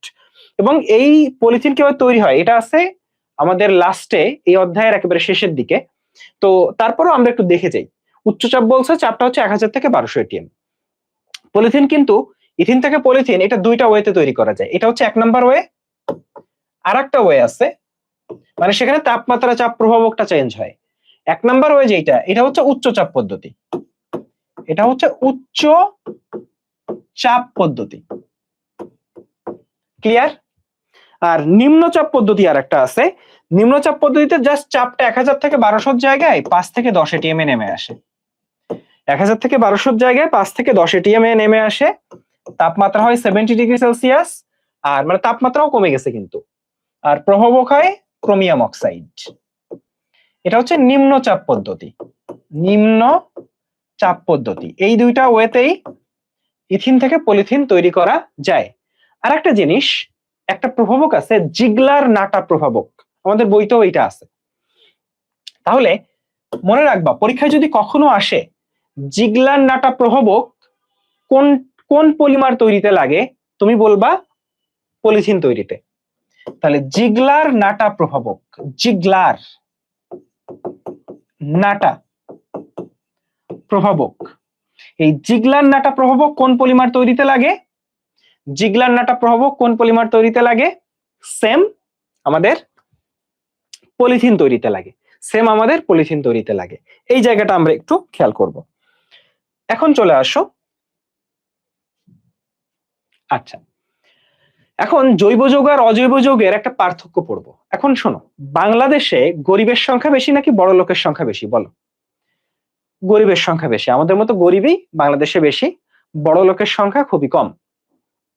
আচ্ছা, তো বড় লোক যারা তাদের সংখ্যা কম, এবং বড় লোকদের ব্যাপার স্যাপারই আলাদা, তাই না? আর গরিব যারা তাদের সংখ্যা বেশি, তাহলে জৈব যৌগের সংখ্যা বেশি। তাহলে আমরা এটা বলতে পারি যে জৈব যৌগ হচ্ছে গরিব, আর অজৈব যৌগ তার হচ্ছে বড় লোক। তাহলে কি বলতে পারি? জৈব যৌগ গরিব আর অজৈব যৌগ বড় লোক। আচ্ছা, এখন আরেকটা জিনিস খেয়াল করো, জৈব যৌগের কথা যদি বলি, জৈব যৌগে কার্বন থাকতেই হবে। দেখো লেখা আছে কার্বন অবশ্যই থাকে। কারণ অজৈব যৌগে কার্বন থাকতেও পারে, নাও থাকতে পারে, তাই না? অজৈব যৌগে কার্বন থাকা কোনো বাধ্যতামূলক জিনিস না, যেমন পানিতে কার্বন নাই, কিন্তু আবার কার্বন ডাই অক্সাইডে কার্বন আছে।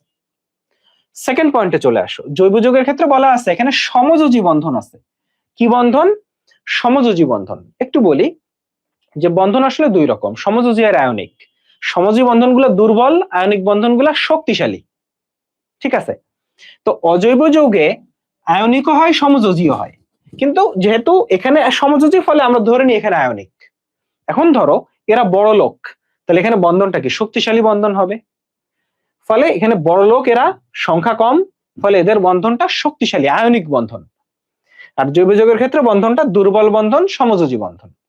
আচ্ছা, দুর্বল হইলে তাদের গলনাঙ্ক স্ফুটনাঙ্ক কম হবে। বন্ধন যদি দুর্বল হয় তাহলে গলনাঙ্কও কম হবে, স্ফুটনাঙ্ক যেটা সেইটাও কম হবে। ফলে দেখো গলনাঙ্কও কম, স্ফুটনাঙ্ক কম। আর এরা বড় লোক, ঠিক আছে, এদের আয়নিক বন্ধন থাকে, শক্তিশালী বন্ধন, ফলে এদের গলনাঙ্কও বেশি, স্ফুটনাঙ্ক যেটা সেইটাও বেশি। দেখো গলনাঙ্ক স্ফুটনাঙ্ক দুইটাই বেশি। তো এখানে সোডিয়াম ক্লোরাইডে দেখো অনেকগুলো গলনাঙ্ক স্ফুটনাঙ্ক দেওয়া আছে, বেনজোইক অ্যাসিডের আছে, মিথানল আছে, তো সব শেখা লাগবে না। এখানে মিথানলের স্ফুটনাঙ্কটা শিখবা 65 ডিগ্রি, ক্লিয়ার। আর সোডিয়াম ক্লোরাইডের গলনাঙ্কটা শিখবে 108 ডিগ্রি। তাহলে সোডিয়াম ক্লোরাইডের গলনাঙ্ক 801 ডিগ্রি। আচ্ছা আমাকে বলো তো, সোডিয়াম ক্লোরাইডের স্ফুটনাঙ্ক কত? সোডিয়াম ক্লোরাইড খুবই ইম্পর্টেন্ট যৌগ, ফলে সোডিয়াম ক্লোরাইড নিয়ে যেখানে যা পাবা সব পড়বা, ঠিক আছে। সোডিয়াম ক্লোরাইডের আলোচনা অনেক জায়গায় আছে। তো সোডিয়াম ক্লোরাইড গলনাঙ্ক হচ্ছে 108 ডিগ্রি, স্ফুটনাঙ্ক হচ্ছে 1465 ডিগ্রি। স্ফুটনাঙ্ক হচ্ছে 1465 ডিগ্রি সেলসিয়াস, এটা স্ফুটনাঙ্ক, লিখে নিতে পারো সাইডে। আর এখানে মিথানলের স্ফুটনাঙ্ক 65 ডিগ্রি সেলসিয়াস। মিথানলের স্ফুটনাঙ্ক কত? 65 ডিগ্রি সেলসিয়াস, 65 ডিগ্রি সেলসিয়াস। ওকে, এখন চলে আসো চমৎকার একটা জায়গা, দ্রাব্যতা। দ্রাব্যতাটা খুব সিম্পল, দেখো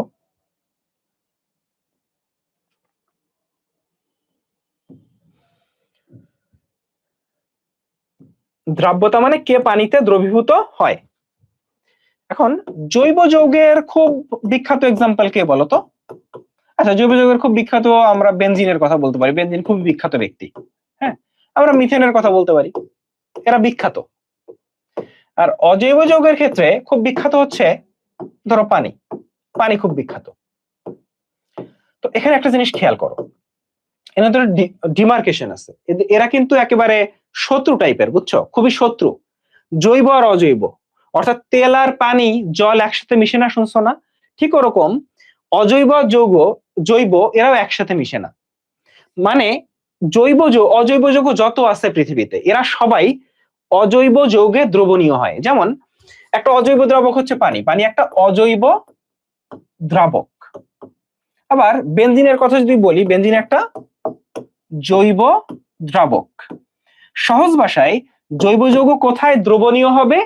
জৈব দ্রাবকে বা বেনজিন বা এরকম আরো যে দ্রাবক আছে সেখানে। অজৈব যৌগ কোথায় দ্রবণীয় হবে? অজৈব দ্রাবকে বা পানিতে। কখনোই এমন হবে না যে অজৈব যৌগ জৈব দ্রাবকে দ্রবণীয় হয়েছে, অথবা জৈব যৌগ অজৈব দ্রাবকে দ্রবণীয় হয়েছে, এরকম চিত্র কখনোই ঘটবে না, নেভার এভার। ক্লিয়ার?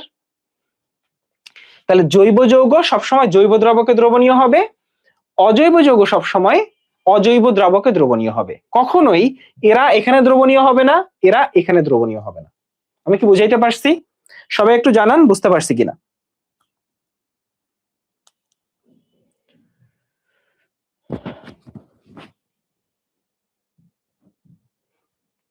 এখন আসো 5 নাম্বার, জৈব যৌগের দহনের পর কোনো অবশেষ থাকে না।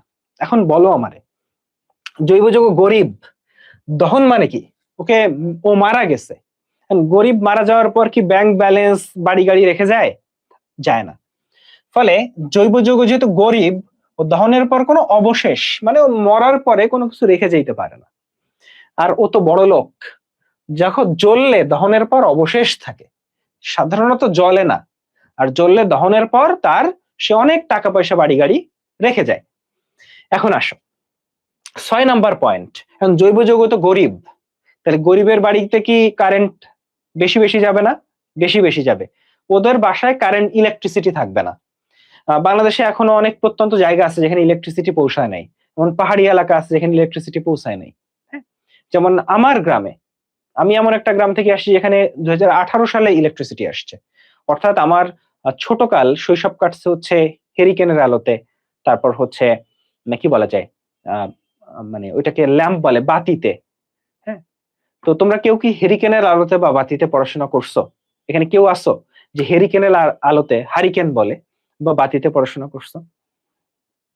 আচ্ছা, তো এখানে এরা যেহেতু গরিব, জৈবযৌগ গরিব, তাই এরা তড়িৎ বিশ্লেষ্য না।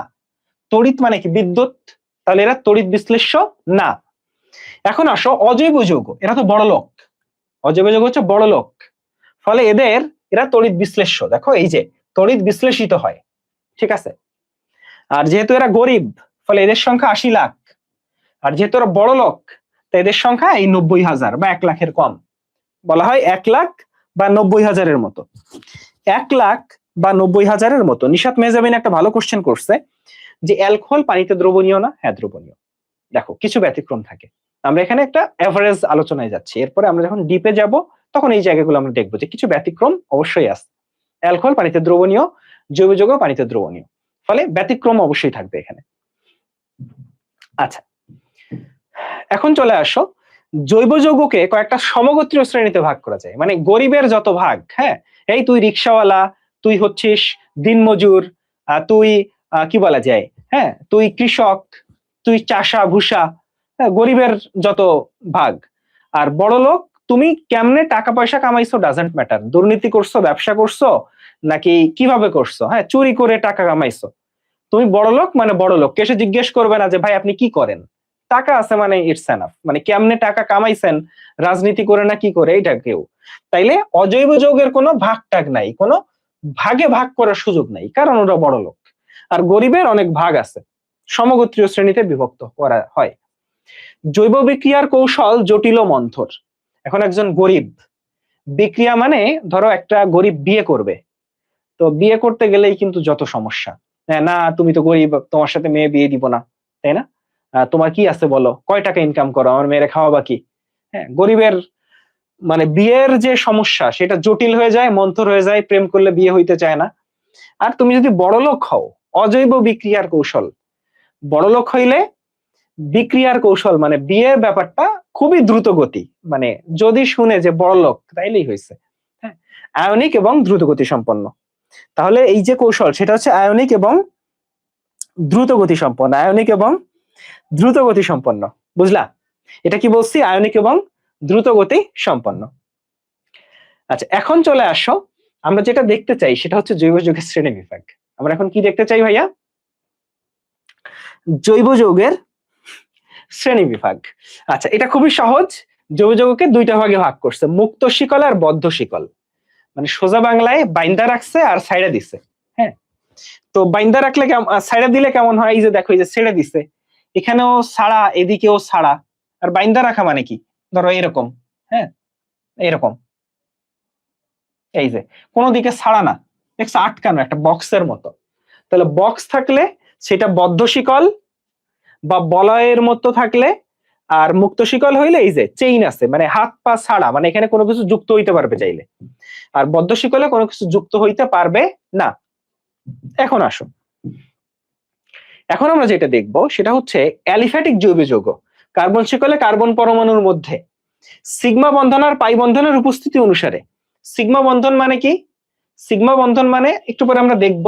তো তোমরা জানো যে যখন ধরো এই যে কার্বন কার্বন যুক্ত হয়, প্রথম যে বন্ধনটা হয় সেটা হচ্ছে সিগমা বন্ধন। হ্যাঁ, পরবর্তী যদি বন্ধন হয় সেইটা সেকেন্ড বন্ধনটা পাই বন্ধন, বা থার্ড বন্ধনটা পাই বন্ধন। অর্থাৎ যদি কোথাও একটা বন্ধন তুমি দেখো, একটা, তাহলে ওটা সিগমা। আর যদি দেখো যে দুইটা হইছে, তাহলে আর একটা পাই হইছে, তিনটা হইলে আরো একটা পাই বন্ধন, তাই না? তো এইভাবে আমাদের বন্ধন দুই রকম হচ্ছে, একটা সিগমা আর পাই। এখন সিগমা বন্ধন মানে সিঙ্গেল, আমি বলছি সিগমা সিঙ্গেল, সম্পৃক্ত, শতে সম্পৃক্ত, শতে single.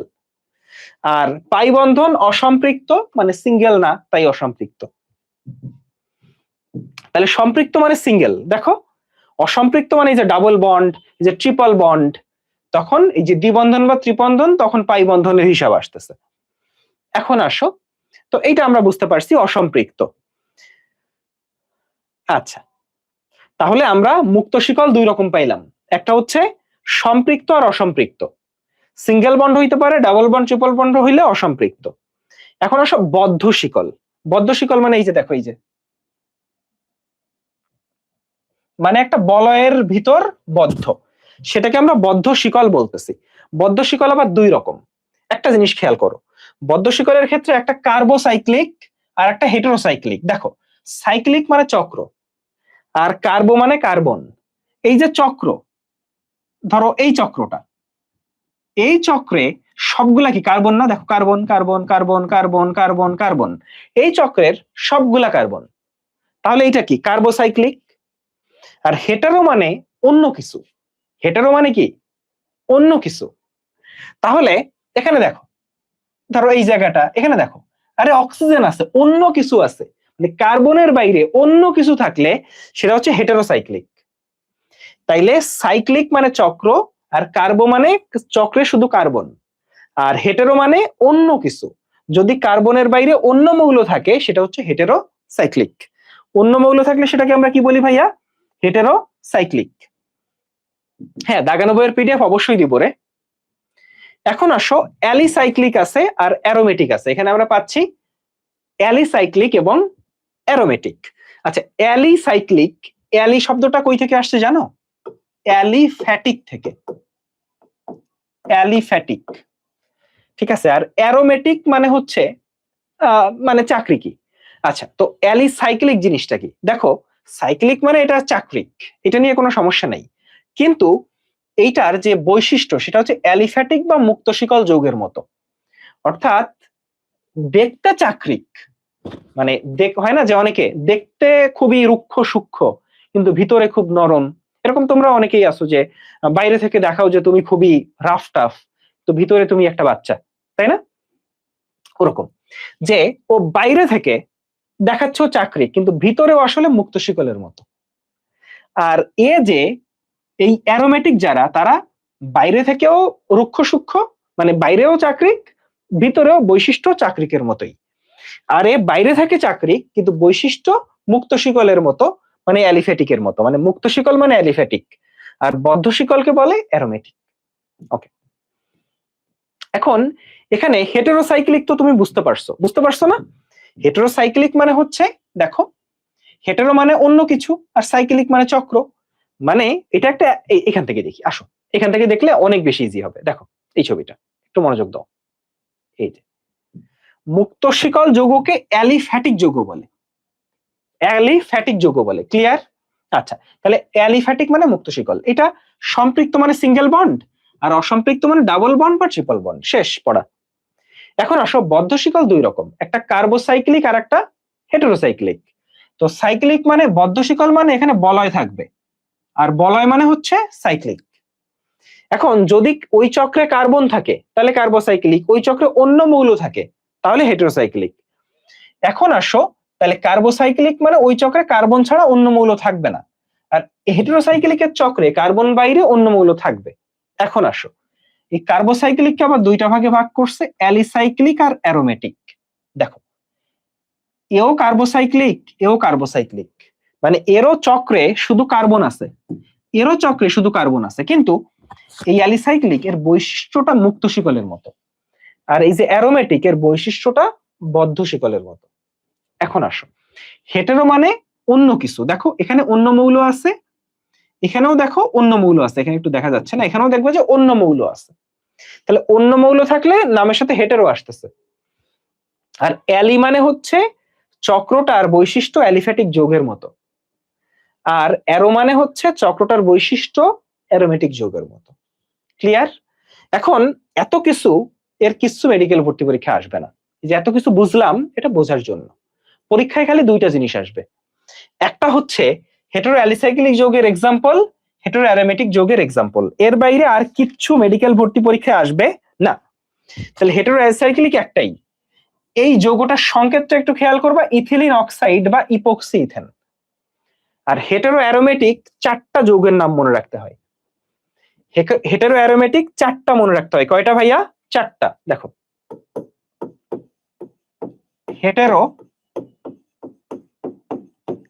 Aromatic, furan, thiophene,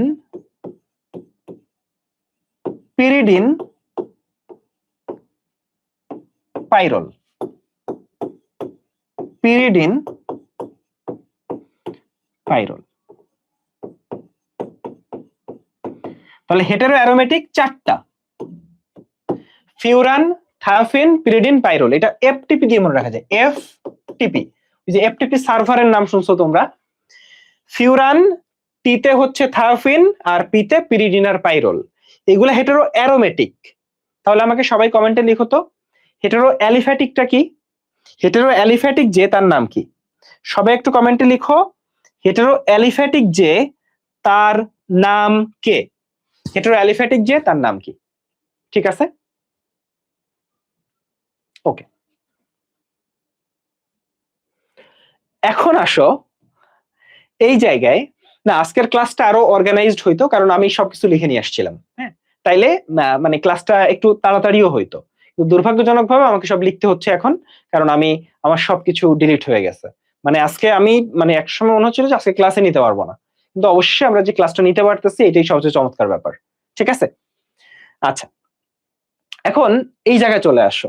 carbon শিকলে সমযোজী বন্ধন সংখ্যা 3 রকম হইতে পারে, এটা তোমরা সবাই জানো।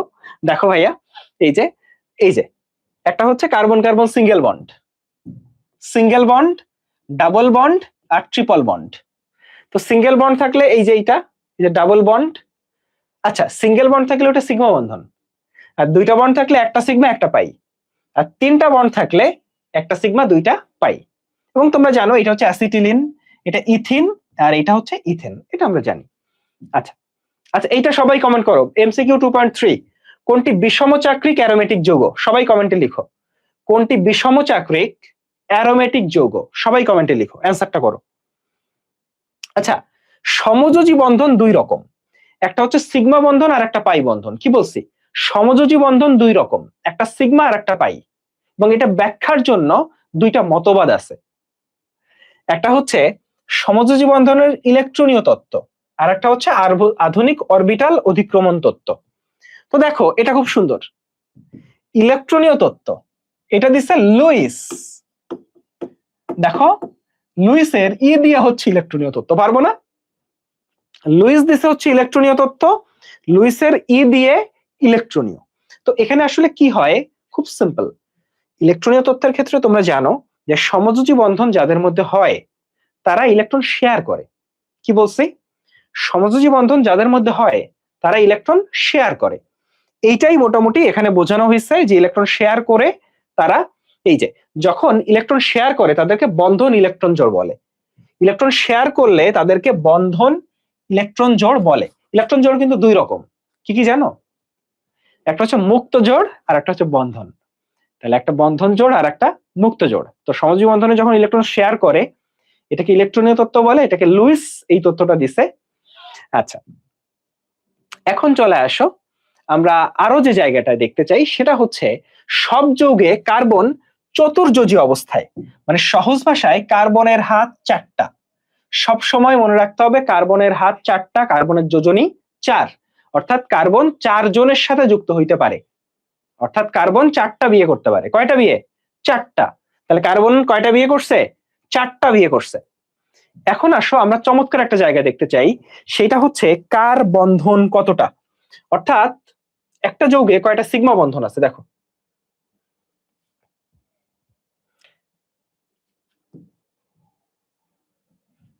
খুবই ইম্পর্টেন্ট, সবাই মনোযোগ দাও। যৌগে সিগমা বন্ধন সংখ্যা, খেয়াল করো যৌগে সিগমা বন্ধন সংখ্যা, এটা দুই রকম যৌগ আছে, একটা হচ্ছে অ্যালিফ্যাটিক যৌগ, অ্যালিফ্যাটিক যৌগ, আর একটা হচ্ছে অ্যারোমেটিক যৌগ। আচ্ছা, তো অ্যালিফ্যাটিক যৌগের ক্ষেত্রে সিগমা বন্ধন হচ্ছে মোট পরমাণু সংখ্যা বিয়োগ 1,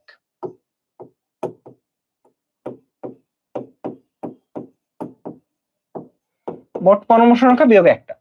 আর অ্যারোমেটিক যৌগে সিগমা বন্ধন হচ্ছে মোট পরমাণু সংখ্যার সমান, অর্থাৎ মোট পরমাণু যে কয়টা সিগমা বন্ধন ততটা। খুবই ইম্পর্টেন্ট জিনিসটা খেয়াল করো। ধরো মিথেন, কয়টা পরমাণু আছে বলতো? 5টা পরমাণু আছে, তাহলে সিগমা বন্ধন কয়টা? 5 - 1 4টা। তাহলে সিগমা বন্ধন কয়টা ভাইয়া?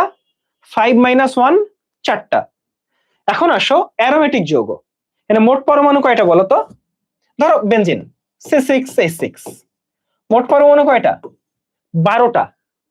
তাহলে বেনজিনে সিগমা বন্ধন কয়টা? 12টা। তাহলে বেনজিনে সিগমা বন্ধন কয়টা ভাইয়া? 12টা। বেনজিনে সিগমা বন্ধন কয়টা? 12টা। বলো এটা খুব ইন্টারেস্টিং কিনা? ধরো এখন আমাকে বলো তো অ্যানিলিন, অ্যানিলিনের সংকেত লিখে দিই, সবাই কমেন্টে লিখো অ্যানিলিনের সিগমা বন্ধন কয়টা, আর লিখো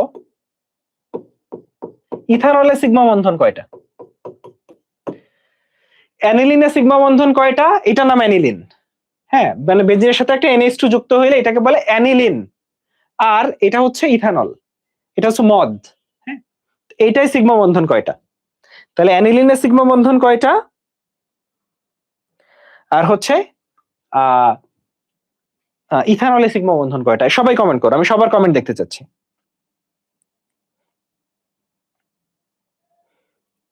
এই তোমরা পড়াশোনা করো আল্লাহর ওয়াস্তে, ঠিক আছে? একটু ক্লাসটা করো।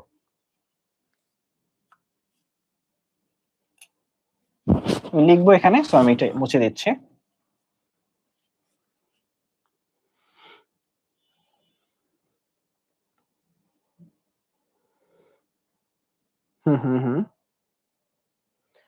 ফলে এখানে হচ্ছে 5 আর 2 7 8 9, ফলে এখানে আমরা কয়টা পাচ্ছি বলতো? 8টা, কারণ একটা কমে যাবে। আর এখানে পাচ্ছি 6 আর 5 11 12 13 14, তাহলে এখানে পাচ্ছি 14টা। তাহলে এখানে 8টা, এখানে 14টা। তাহলে কয়টা সিগমা বন্ধন সংখ্যা এটা আমরা পারবো বলতো? কয়টা সিগমা বন্ধন সংখ্যা এখানে পারবো কিনা বলো? আশা করি পারবো। দেখো তাহলে মিথেনে 4টা সমযোজী বন্ধন। হ্যাঁ, তাহলে 4টা সিগমা বন্ধন, মানে এখানে যেহেতু পাই বন্ধন নাই, ফলে 4টা সমযোজী বন্ধন মানে 4টা সিগমা বন্ধন। ইথেনে দেখো 6 আর 2 8টা, ফলে 7টা সমযোজী বা 7টা সিগমা বন্ধন, যেহেতু এখানে পাই বন্ধন নাই। আচ্ছা, তাহলে এভাবে এই যে মিথাইল অ্যালকোহল মানে মিথানল, হ্যাঁ, মিথানলে 5টে, মিথানলে কয়টা? 5টা। এই যে CH3OH কয়টা মৌল? 1 2 3 আর 2 5 6, ফলে সিগমা বন্ধন কয়টা? 5টা। আচ্ছা, পারবো না আমরা? এখন আসো চমৎকার একটা জায়গা, যে আমাদের তো দুইটা মতবাদ আছে। আর একটা মতবাদ হচ্ছে আধুনিক অরবিটাল অধিক্রমণ মতবাদ, আর একটা মতবাদ হচ্ছে আধুনিক অরবিটাল অধিক্রমণ মতবাদ। অর্থাৎ সমযোজী বন্ধনের ক্ষেত্রে দুইটা পারমাণবিক অরবিটাল মিলে একটা আণবিক অরবিটাল তৈরি করে। এই যে ছবি দেখো, এই যে দেখো, এই যে দুইটা পারমাণবিক অরবিটাল মিলে একটা আণবিক অরবিটাল তৈরি করছে, এবং সেখানে একটা সিগমা বন্ধন হয়েছে, বা এখানে অন্য বন্ধনও হইতে পারে। এই যে একটা এস অরবিটাল একটা পি অরবিটাল, এই দুইটা মিলিত হয়েছে এখানে। হ্যাঁ, এখানে একটা পাই বন্ধন হয়েছে। ফলে এই যে দুইটা পারমাণবিক অরবিটাল মিলে, মানে ব্যাপারটা এরকম যে দুইটা পরমাণু, হ্যাঁ, দুইটা মিলে একটা সমযোজী বন্ধন তৈরি করবে। তো এক্ষেত্রে কিছু শর্ত আছে। সমযোজী বন্ধন যখন তৈরি করতে চায়, তাহলে এখানে কিছু বেসিক শর্ত আছে।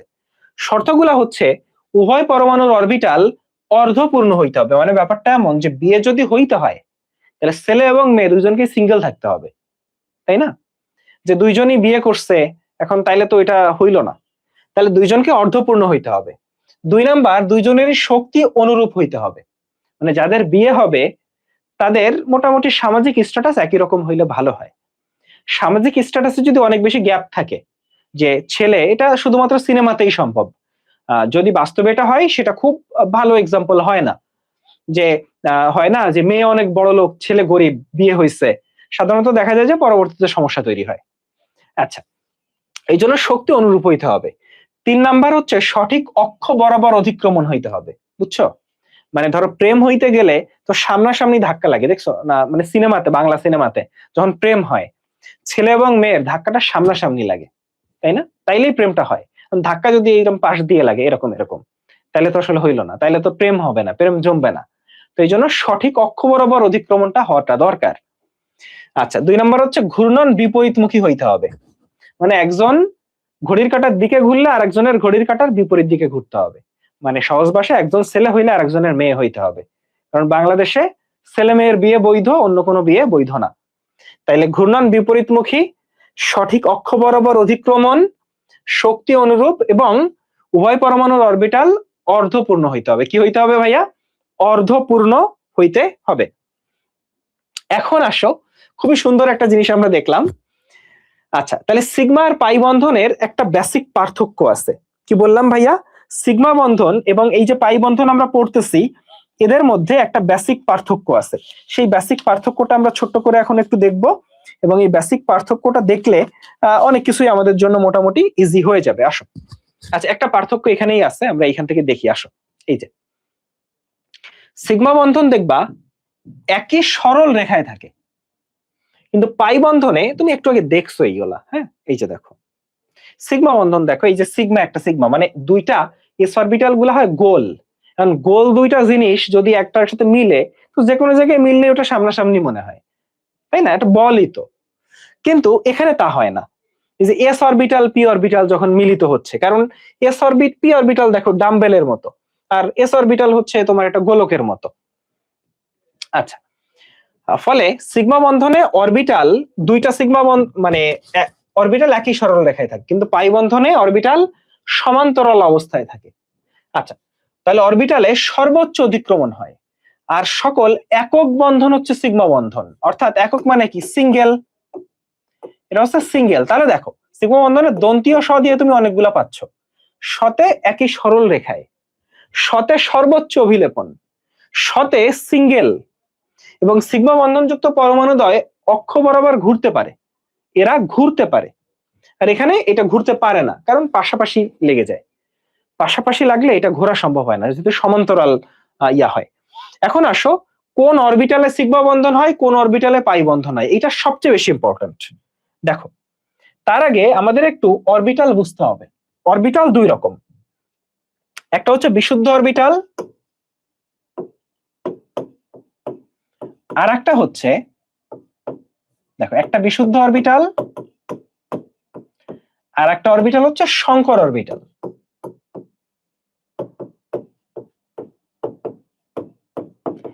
বিশুদ্ধ অরবিটাল কোনগুলা? S orbital, P orbital, D orbital, F orbital. এই অরবিটাল গুলা হচ্ছে বিশুদ্ধ অরবিটাল। তাহলে সংকর অরবিটাল কোনগুলা? এই যে ধরো sp, এরপর sp2 বা sp3d, মানে সোজা বাংলা এরা মিক্স হয়ে যেটা তৈরি করে ওইটাই হচ্ছে সংকর অরবিটাল। ক্লিয়ার? এখন আসো, বিশুদ্ধ অরবিটাল সংকর অরবিটাল কি তো বুঝছি। সিগমা বন্ধন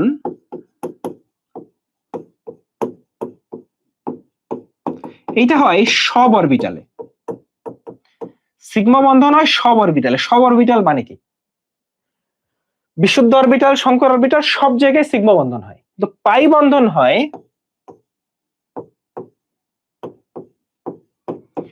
পি ডি এফ অরবিটালে। তাহলে সিগমা বন্ধন হয় সব অরবিটালে, আর পাই বন্ধন হয় পি ডি এফ অরবিটালে। খেয়াল করো, তাহলে পাই বন্ধন হয় না কই? এই এস অরবিটালে হয় না, আর কই হয় না? এই যে সংকর অরবিটাল যারা, সেখানে হয় না। তাহলে পাই বন্ধন হয় না এস অরবিটালে আর সংকর অরবিটালে, আর হয় কোথায়? সরি, সিগমা হয় কোথায়? পিডিএফ অরবিটালে। ওই যে পিডিএফ পাই, ওই যে তুমি বলতে পারো ভাই আপনার কাছে আমি পিডিএফ পাই, আপনি পিডিএফ দেন নাই কেন এখনো ক্লাসের, তাই না? আচ্ছা, পিডিএফ পাই। আর সিগমা বন্ধন হয় সব অরবিটালে। সিগমা বন্ধন দিয়ে তাইলে স দিয়ে অনেকগুলো মনে রাখা যাচ্ছে, তাই না? সব অরবিটালে হয়, আর সরল রেখায় হয়। এরপর হচ্ছে সিঙ্গেল বন্ধন, সিগমা বন্ধন হচ্ছে সিঙ্গেল বন্ধন, তাই না? এরপর হচ্ছে সর্বোচ্চ অভিলেপন হয়। তাহলে দন্তীয় স দিয়ে সিগমা বন্ধনের অনেকগুলো বৈশিষ্ট্য মনে রাখা যায়। দন্তীয় স দিয়ে সিগমা বন্ধনের অনেকগুলো বৈশিষ্ট্য ভাইয়া মনে রাখা যায়। তাহলে সিগমা বন্ধনটা বুঝলাম, পাই বন্ধনটা বুঝলাম। এখন আসো, এটা আমরা বুঝলাম। এখন আসো আমরা একটু পিডিএফ এ যাই। একটু নিচে চলে আসো। আচ্ছা, তাহলে পারমাণবিক এই যে অরবিটাল সংকরণ এটা কে করছে? এইটা দিচ্ছে বিজ্ঞানী পলিং। এই যে এতক্ষণ আমরা যা শিখলাম, এই মতবাদটা দিচ্ছে বিজ্ঞানী পলিং। তাহলে সবাই একটু কমেন্ট করে বলো তো, ইলেকট্রনীয় মতবাদ যেটা সেটা কে দিছিল? সবাই কমেন্ট করে বলবা যে ইলেকট্রনীয় মতবাদটা কে দিছিল, ইলেকট্রনীয় মতবাদ কে দিছিল, এটা কমেন্ট করে বলবা।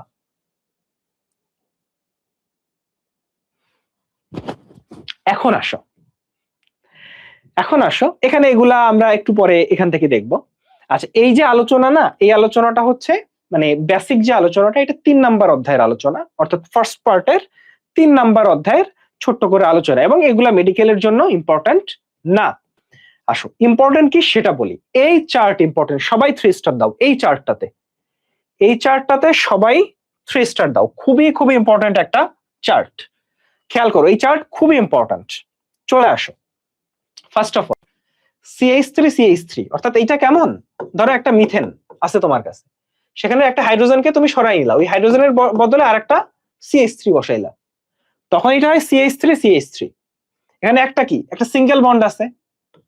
আচ্ছা, সিঙ্গেল বন্ড যখন আছে তাইলে কি এখানে সিগমা বন্ধন। এখন খেয়াল করো এখানে sp3 সংকরণ, কি সংকরণ? sp3। এখন একটু বলি যে এখানে যে sp3, এখানে যে sp2, এই যে সংকরণ বোঝা কিভাবে, কি সংকরণ আছে, এই সংকরণ আমরা নির্ণয় করি হচ্ছে ফার্স্ট পার্টের 3 নাম্বার অধ্যায়ে। সেখানে আমরা জাস্ট যোগটা দেখে সেখানে সংকরণ কি সেটা বের করা যায়, সেটা আমরা আজকে আর শিখতেছি না। তাহলে এখানে sp3 সংকরণ, sp3 তে একটা s 3টা p, ফলে 4টা সংকর অরবিটাল। তো 4টা সংকর অরবিটালে s একটা, তাহলে 25%, আর 3টা p 3 25 75%। তাহলে এই গেল। এখন আসো, এই যে sp3 সংকরণে বন্ধন কোণ, কার্বন কার্বন বন্ধন কোণ হচ্ছে 109.5 ডিগ্রি, কারণ এখানে সিঙ্গেল বন্ড হইলে বন্ধন কোণ একটু কম হয়, এখন আসো এখানে কার্বন কার্বন বন্ধন দূরত্ব কত মনে আছে? 0.077, ফলে কার্বন কার্বন বন্ধন দূরত্ব 0.154 ন্যানোমিটার। মানে এই যে কার্বন আর কার্বন, আর এই যে কার্বনের সাথে হাইড্রোজেনের যে দূরত্ব সেটা হচ্ছে 0.110 ন্যানোমিটার।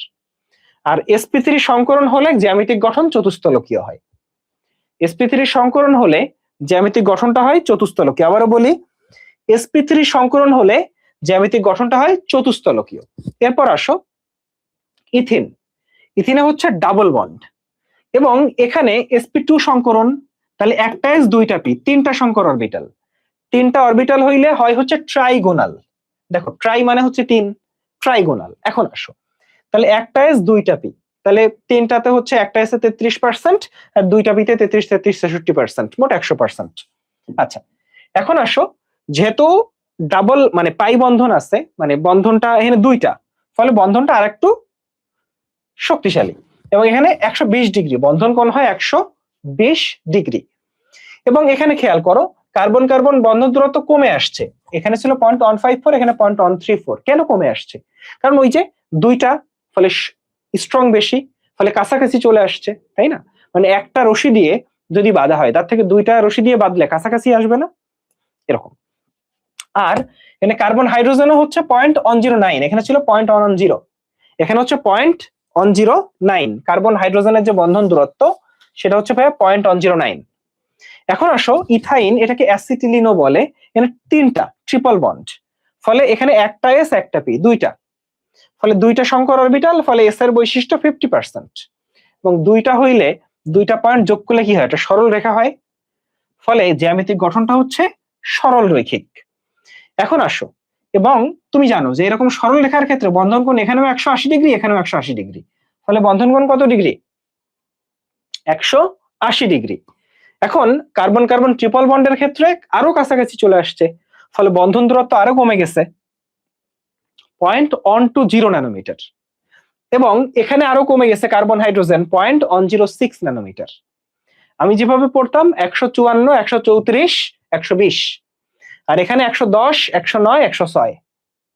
কার্বন হাইড্রোজেনেরটা হচ্ছে 110 109 106, আর 154 134 120, 154 134 120। এটা পারবো আমরা, বলো এটা পারবো কিনা? 154 134 আর হচ্ছে 120। তাহলে আমরা বেশ কিছু বন্ধন দূরত্ব দেখে ফেললাম, তাই না? দেখো তো,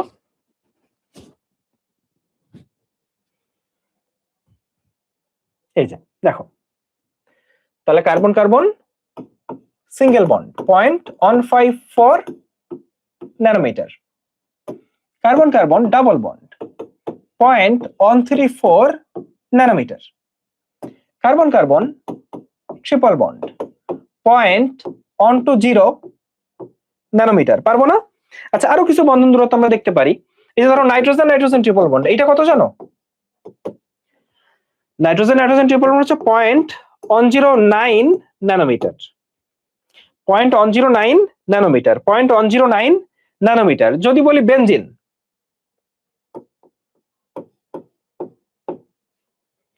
এটা কিন্তু ব্যতিক্রম, 0.139 ন্যানোমিটার। গ্রাফাইট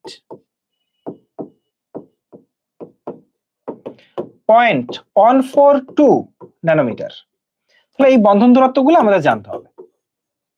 তাহলে carbon carbon single bond 0.154 nanometre, double bond 0.134 nanometre, triple bond হচ্ছে 0.120 nanometre, nitrogen nitrogen triple bond 0.109 nanometre, benzene 0.139 nanometre, আর গ্রাফাইট হচ্ছে 0.142 ন্যানোমিটার। গ্রাফাইট হচ্ছে 0.142 ন্যানোমিটার। ক্লিয়ার সবার কাছে? এই বন্ধন দূরত্বগুলা আমরা একটু খেয়াল রাখবো বা মনে রাখবো।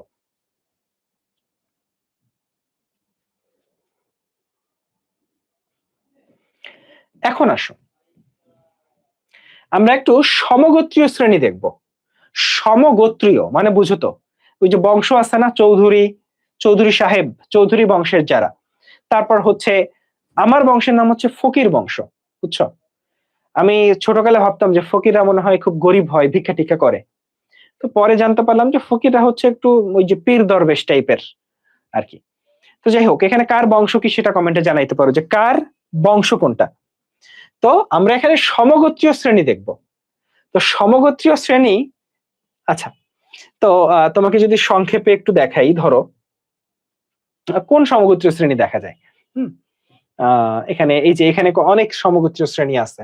ধরো আমরা এই যে মিথেন ইথেন এগুলাই দেখি, দেখো এই যে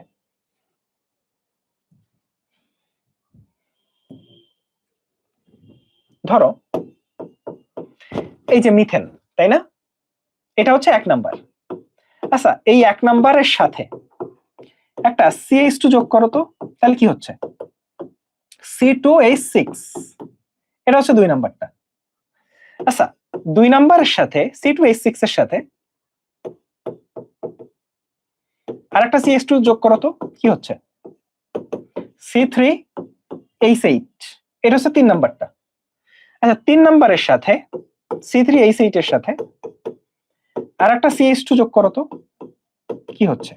C4H10, এটা 4 নাম্বারটা। খেয়াল করো, তাহলে 1 নাম্বার সদস্য এইটা, 2 নাম্বার সদস্য এইটা, 3 নাম্বার সদস্য এইটা, 4 নাম্বার সদস্য এইটা। ক্লিয়ার? প্রত্যেকের ক্ষেত্রে খেয়াল করো, 1 নাম্বারের সাথে একটা CH2 যোগ করলে 2 নাম্বারটা হয়েছে, আর একটা CH2 যোগ করলে 3 নাম্বারটা, আর একটা CH2 যোগ করলে আমরা কত নাম্বার সদস্য পাচ্ছি ভাইয়া? 4 নাম্বার সদস্যটা পাচ্ছি। অর্থাৎ পাশাপাশি দুইটা সদস্যের মধ্যে দেখো, 1 নাম্বার সদস্য, এরপরে 2 নাম্বার সদস্য, এরপরে 3 নাম্বার সদস্য, এরপরে 4 নাম্বার সদস্য। এদের মধ্যে পার্থক্য কি বলো? মিথেন, ইথেন, প্রোপেন, বিউটেন, এরা সবাই একই সমগোত্রীয় শ্রেণীর সদস্য। কিভাবে বুঝলাম? কারণ তাদের দুইটার মধ্যে শুধু একটা CH2 এর পার্থক্য আছে। এই CH2 কে বলে মিথিলিন মূলক। তাহলে এরা একই সমগোত্রীয় শ্রেণীর সদস্য। এবং একটা জিনিস খেয়াল করো, এদের সংকেতটা একটা কমন বৈশিষ্ট্য মেনে চলে, CnH2n+2। মানে কি? Cn মানে C যে কয়টা হাইড্রোজেন হয় তার ডাবল, H2n+2, ডাবলের সাথে আরো 2টা যোগ করতে হয়। দেখো Cn, ধরো C আমি ধরে নিচ্ছি 6টা, কথার কথা, তাহলে হাইড্রোজেন হবে কয়টা? H2n, মানে 6 দুগুণে 12 আর 2, তাহলে এটা হবে C6H14। এটা হবে কয়টা? কার্বন 6টা, হাইড্রোজেন 14টা হবে। ঠিক আছে, এটা হচ্ছে 6 নাম্বার সদস্য। তাহলে 5 নাম্বার সদস্য কি হবে? এইভাবে বের করে ফেলবা। তাহলে তাদের একটা সাধারণ সংকেত আছে, এদের একটা সাধারণ সংকেত আছে, প্রত্যেকটা এরা একটা সমগোত্রীয় শ্রেণীর, তাদের দুইটা সদস্যের মাঝে একটা CH2 পার্থক্য আছে। এদের একটা সাধারণ সংকেত, মানে এই সংকেত দেখে তুমি জাস্ট কার্বন কয়টা জানলেই ওই যৌগের সংকেত লিখে ফেলতে পারবা। কার্বন কয়টা জানলেই ওই যৌগের সংকেত লিখে ফেলতে পারবা।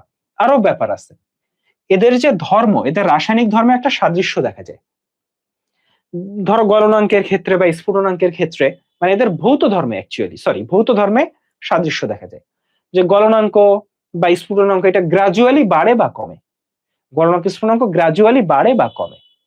তাহলে সমগোত্রীয় শ্রেণী সম্পর্কে একটা বেসিক আইডিয়া পাইছি আমরা, চলো দেখি।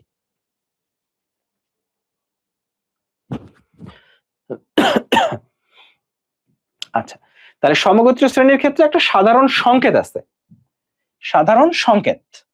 যেমন অ্যালকোহলের ক্ষেত্রে এইটা CnH2n+1, অর্থাৎ কার্বন যে কয়টা, হাইড্রোজেনটা ডাবলের একটা বেশি, আর সাথে একটা OH থাকবে, মানে অ্যালকোহল যারা তাদের নামের সাথে একটা OH থাকবে, এই OHটা হচ্ছে কার্যকরীমূলক।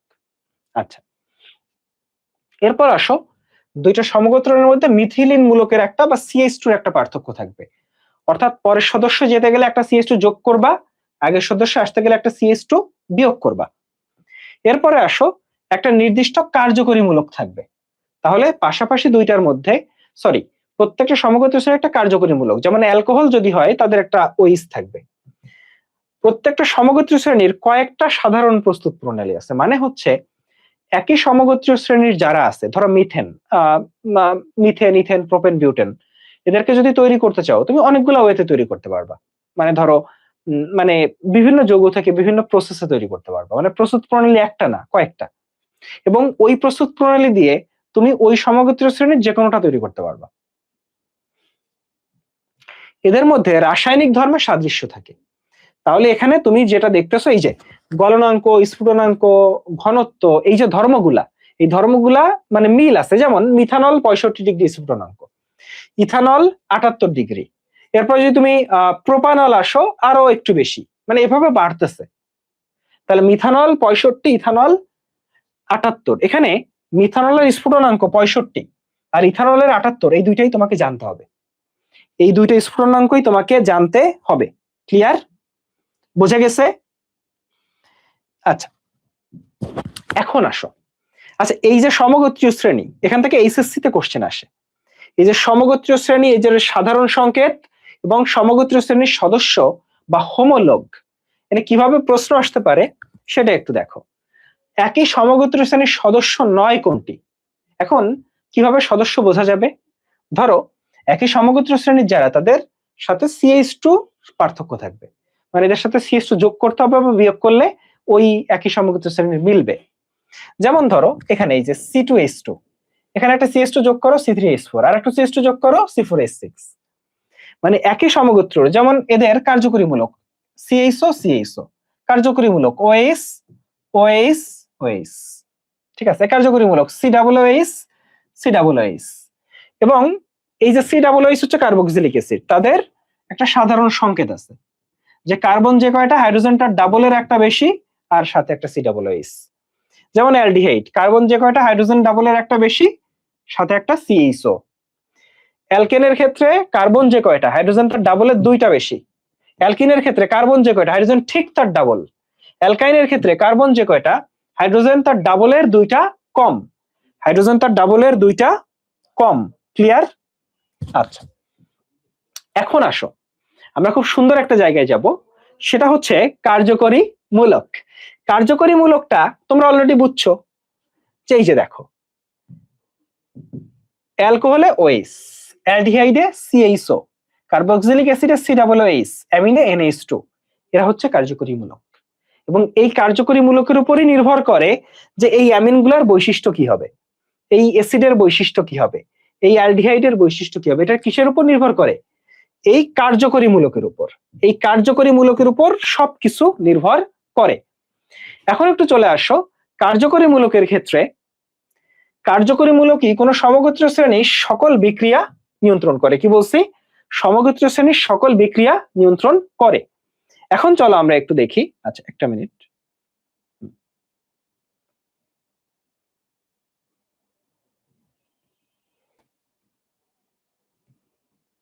আচ্ছা ঠিক আছে, দেখো এখানে চলে আসো, একক বন্ধনযুক্ত কার্যকরীমূলক মানে অ্যালডিহাইড, সরি অ্যালকোহল। এখানে সিঙ্গেল বন্ড আছে, কোনো ডাবল বন্ড আছে এই কার্যকরীমূলকে নাই। সিঙ্গেল বন্ডযুক্ত কার্যকরীমূলকে প্রতিস্থাপনার অপসারণ বিক্রিয়া হয়। এখন তুমি একটা জিনিস চিন্তা করো, তুমি একটা জায়গায় চাকরি করো, এখন তোমার কোনো বন্ধু বান্ধব নাই, তুমি একা। সরকার পরিবর্তন হইলে বা কোনো একটা ঝামেলা হইলে ফার্স্টেই তোমারে বদলি করে দিবে, নাহলে তোমার চাকরি যাবে, কারণ তুমি একা। তাইলে তুমি একটা অফিসে চাকরি করো, কোন একটা ঝামেলা হইলে, তো যেহেতু তোমার কোনো বন্ধু বান্ধব নাই, তুমি অফিসে একা, তুমি অসহায়, ফলে ফার্স্টেই হয় তোমার অপসারণ করবে, নাইলে তোমার বদলি করে দিবে, ঠিক আছে, কারণ তুমি অসহায়। এখন আসো দ্বিবন্ধন বা ত্রিবন্ধন, মানে কারো বন্ধু বান্ধব আছে, মানে 2জন বন্ধু আছে বা 3জন বন্ধু আছে, হ্যাঁ, তাহলে তার ক্ষেত্রে এখানে সংযোজন বিক্রিয়া ঘটবে, মানে কি সে আরো পাবে। তাইলে যেমন এই যে দ্বিবন্ধন মানে কি, এই যে carbon carbon double bond, carbon carbon triple bond, এই রকম যে যৌগ, ধরো অ্যালকিন বা অ্যালকাইন, এই যৌগগুলোর ক্ষেত্রে এখানে তুমি কিছু পাবা। কেন? কারণ দ্বিবন্ধন ত্রিবন্ধন। আর যদি একক এবং দ্বিবন্ধন দুইটাই থাকে, যেমন এই যে অ্যাসিডের কার্যকরীমূলক, দেখো এখানে ডাবল বন্ডও আছে, সিঙ্গেল বন্ডও আছে, এখানে ডাবল বন্ডও আছে, সিঙ্গেল বন্ডও আছে। তো অ্যাসিডের কার্যকরীমূলকের ক্ষেত্রে যেহেতু দুইটা বন্ডই আছে, ফলে এখানে প্রতিস্থাপন বিক্রিয়া ঘটবে। তাইলে দুই রকম বন্ডি থাকলে এখানে কি হবে? প্রতিস্থাপন বিক্রিয়া ঘটবে। তাহলে দুই রকম বন্ডি থাকলে এখানে প্রতিস্থাপন বিক্রিয়া ঘটবে। ক্লিয়ার? এখন আসো, এখন মজার একটা জিনিস দেখবো আমরা।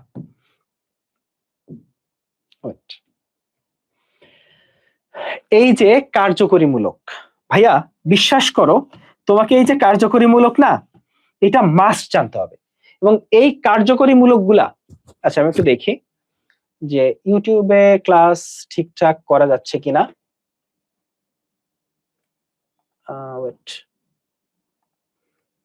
হ্যাঁ ইউটিউবে পারফেক্ট, হ্যাঁ ইউটিউবে পারফেক্টলি ক্লাস করা যাচ্ছে।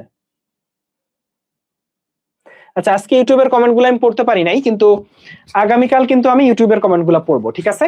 যে আজকে ইউটিউবের কমেন্ট গুলা পড়া হয় নাই, আগামীকাল ইউটিউবের কমেন্ট গুলা পড়া হবে। আচ্ছা ওকে, এখন আসো, এই যে কার্যকরীমূলক গুলা, এগুলো আমি ছোট্ট করে একটু লেখাবো, হ্যাঁ?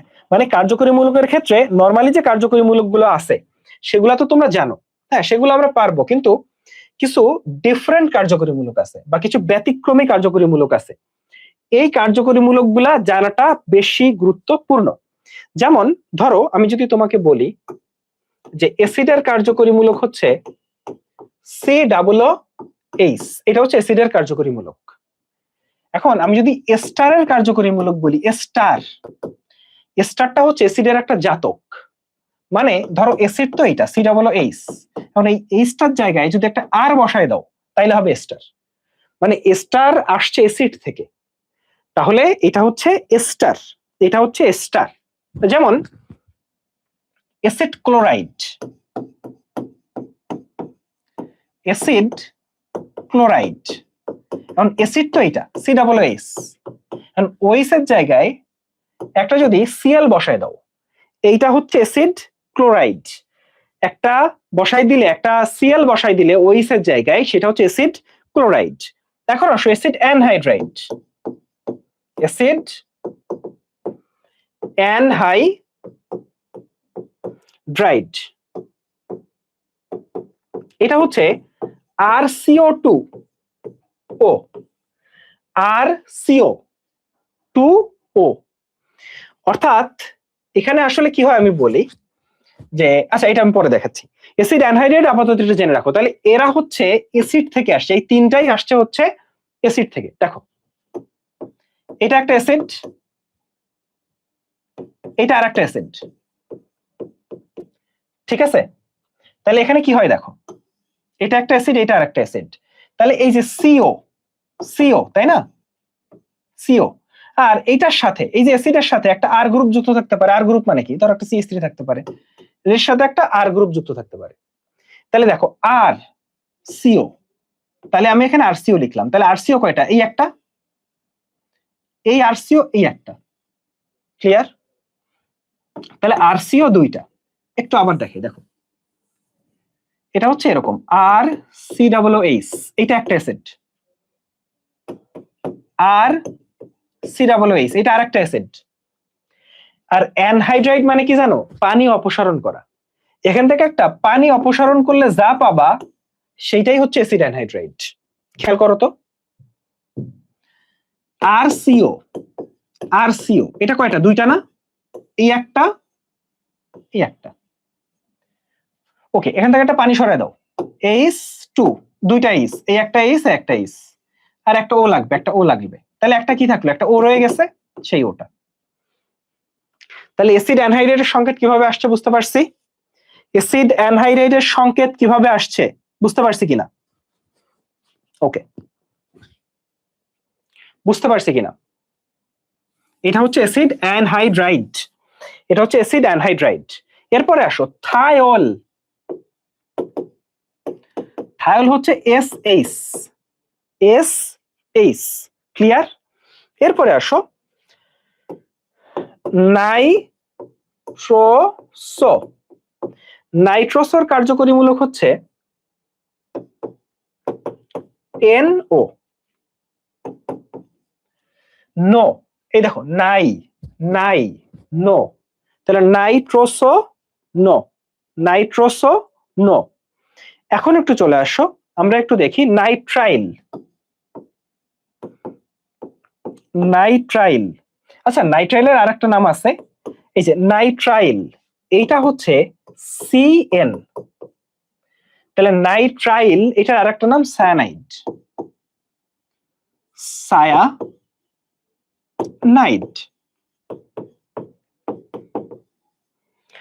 নাইট্রাইল বা সায়ানাইড, এখন ছায়া, ছায়া সি, নাইড এন, সায়ানাইড বা নাইট্রাইল হচ্ছে CN। এখন আসো এইটার উল্টা হচ্ছে NC, দেখো NC, ঠিক আছে? এর উল্টা হচ্ছে NC। তো NC যেটা, সেটার নাম আইসোসায়ানাইড, আইসোসায়ানাইড বা আইসোনাইট্রাইল। এইটার নাম আইসোসায়ানাইড বা আইসোনাইট্রাইল, বা এটার আরো একটা নাম আছে কার্বিলামিন, কার্বিল অ্যামিন। তাহলে আইসোসায়ানাইড বা আইসোনাইট্রাইল বা কার্বিলামিন, এটা কোনটা? এটা হচ্ছে NC। আর শুধু সায়ানাইড বা নাইট্রাইল CN। আর নাইট্রোসো নো। থায়োল, থায়োল থাকলে S থাকবে, S, S পাবা, সালফার। থায়োল যে কোনো জায়গায়, থায়োসায়ানাইড, থায়োঅ্যামাইড, এখানে S শব্দটা পাবা, মানে S অক্ষরটা পাবা, সালফার। অ্যাসিড, অ্যাসিডের জাতকগুলা আমরা আইডিয়া পাইছি। এই যে কার্যকরী মূলক কার কোনটা, এখান থেকে মেডিকেলে মোট 6 বার প্রশ্ন আসছে। মেডিকেলে যে কার কার্যকরী মূলক কোনটা, এটা সবচেয়ে সহজ জায়গা।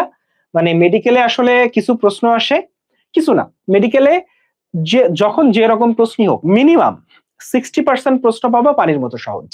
কি বলছি? মিনিমাম 60% প্রশ্ন পাবা পানির মতো সহজ। ক্লিয়ার? এখন আসো, তো আমরা এখানে কার্যকরী মূলক দেখবো, এখানে শুধু কার্যকরী মূলকটা লাগবে।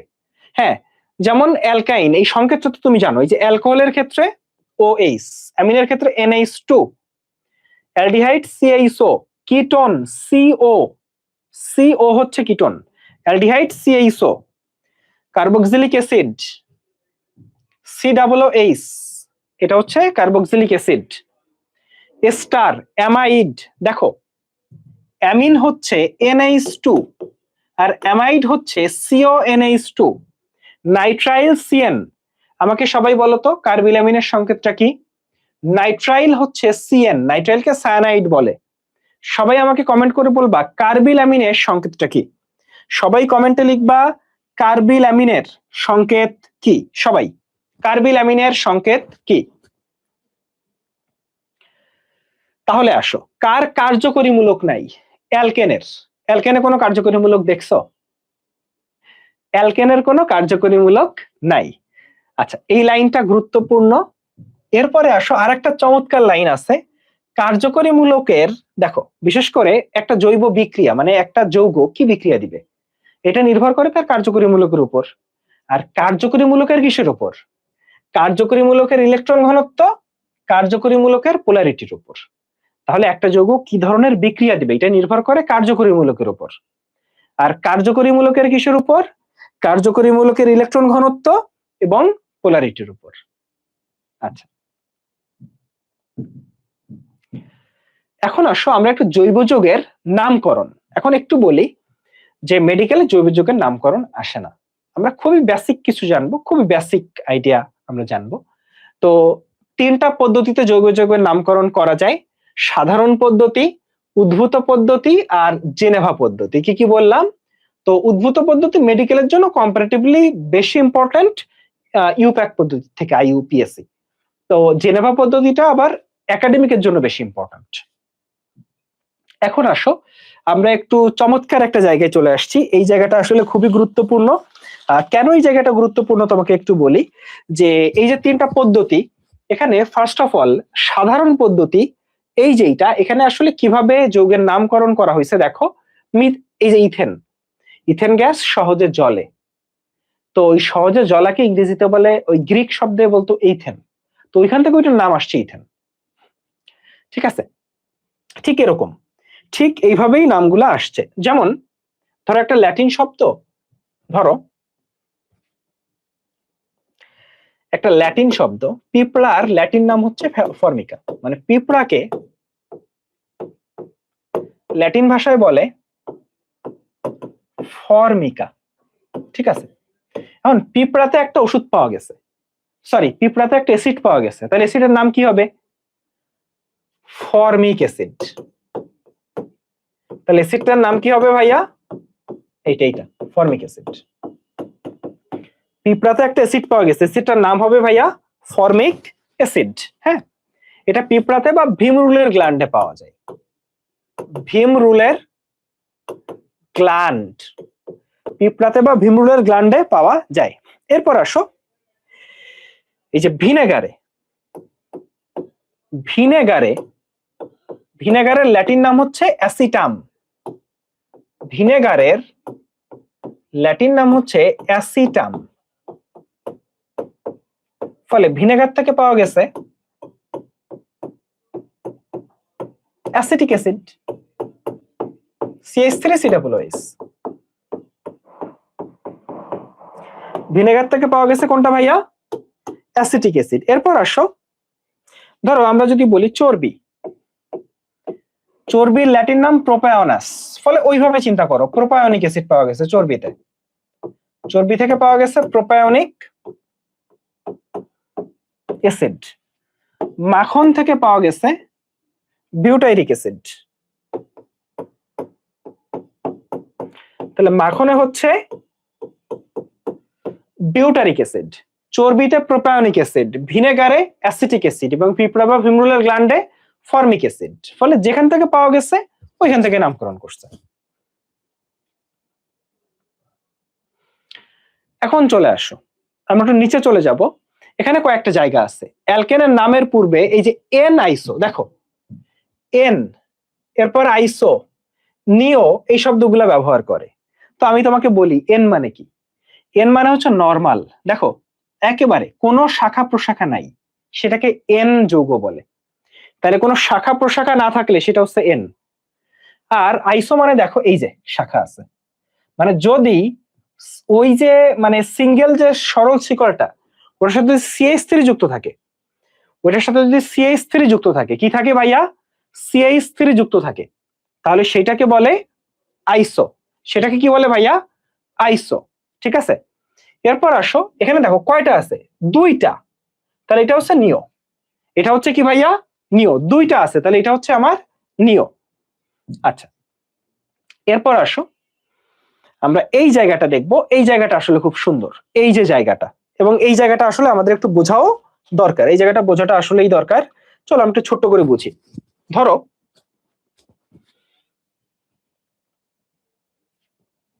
এটা হচ্ছে মিথেন, এটাকে আমরা বলি মিথেন। এখন মিথেনের একটা হাইড্রোজেন সরাই দিয়ে আর একটা CH3 আনলাম। এখন তুমি আমাকে বলো এই CH3 কি বলে? মিথাইল। মানে এইটা হচ্ছে মিথেন, জাস্ট একটা হাইড্রোজেনের জায়গায় একটা CH3 বসাইছি, ফলে এই CH3 কি বলে? মিথাইল। আর এইটা কি? মিথেন। কারণ এই মিথেন থেকেই তো একটা হাইড্রোজেন সরাই দিয়ে এখানে বসালাম, ফলে এটা হচ্ছে মিথাইল মিথেন। এটাকে আমরা কি বলবো ভাইয়া? Methyl methane. আবার ধরো এটা আরেকটা মিথেন, কয়টা হাইড্রোজেন আছে? 4টা। এখন ধরো আমি 2টা হাইড্রোজেন এখানে বসালাম, আর এই 2টা হাইড্রোজেনের বদলে এখানে একটা CH3 বসাইলাম, এখানে একটা CH3 বসাইলাম, অর্থাৎ এটা হচ্ছে আমার আসল মিথেন। সেই মিথেনের 2টা হাইড্রোজেন সরাই দিয়ে এখানে একটা CH3 আনলাম, এখানে একটা CH3 আনলাম, তাহলে কয়টা CH3 আনলাম? 2টা। ফলে আমি 2টা মিথাইল আনছি, ফলে এটাকে আমরা বলবো ডাই মিথাইল, ডাই মিথাইল, আর এইটা তো আমার মিথেন, ডাই মিথাইল মিথেন। ফলে এটাকে আমরা বলতেছি die methyl methane, die methyl methane. আবার ধরো, আচ্ছা তাহলে তুমি আমাকে বলো তো, তোমরাই বলো, যে এখানে যদি আমরা এভাবে করি, এখানে একটা CH3, এখানে একটা CH3, এখানে একটা CH3, তাহলে কি হবে? একটা, দুইটা, তিনটা CH3, তাহলে এটা হবে try methyl methane, try methyl methane, try methyl methane. আবার ধরো CH3OH, এটাকে আমরা বলি কার্বিনল, এইটাকে আমরা বলি কার্বিনল বা মিথানল, তোমরা জানো। তো এটাকে আমরা নামকরণের ক্ষেত্রে বলি কার্বিনল। হ্যাঁ, তো কার্বিনলের ক্ষেত্রে একটু চলে আসো, আমরা কিভাবে আসলে হিসাব করতেছি। হ্যাঁ, CH3OH এর জায়গায় ধরো আমরা বই থেকেই তোমাকে দেখাই, এটা এই যে তাইলে তোমার কাছে এই যে CH3 আর OH, এইটা কি? CH3OH হচ্ছে কার্বিনল। এখন এইখানে ধরো তোমার কাছে একটা CH3OH আছে, এটা কার্বিনল, কিন্তু একটা H সরাই দিয়ে একটা H এর জায়গায় একটা CH3 আনছো, তাহলে এটা কি? Methyl carbinol.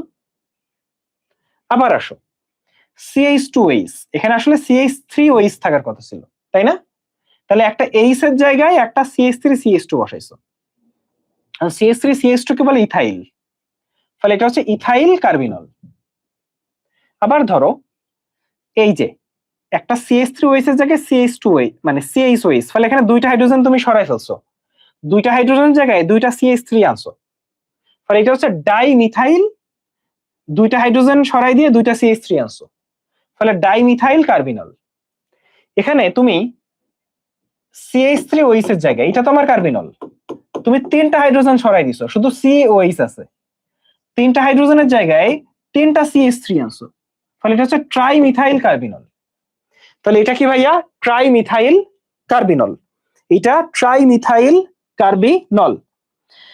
তাহলে আমাকে একটু সবাই বলো যে এই পর্যন্ত আমরা যা বললাম, এই যে নামকরণটা একটা সহজ নামকরণ, এই যে সহজ নামকরণ, এটা আমরা বুঝছি কিনা? একটু সবাই কমেন্ট করো যে এই যে নামকরণটা বা এই যে নামকরণটা, এটা আমরা বুঝছি কিনা। আমি সবার কমেন্ট দেখতে যাচ্ছি। আচ্ছা, আমাদের ক্লাস হচ্ছে 12টায় শেষ হয়ে যাবে, আমরা 12টায় শেষ করে দিব, ফলে যতটুকু আগাক, যেহেতু ক্লাস 12টায় শেষ করে দিব, ফলে আর কোনো ব্রেক আমরা দিচ্ছি না, ফলে কোনো ব্রেক দেওয়ার কোনো সুযোগ আছে? নাই।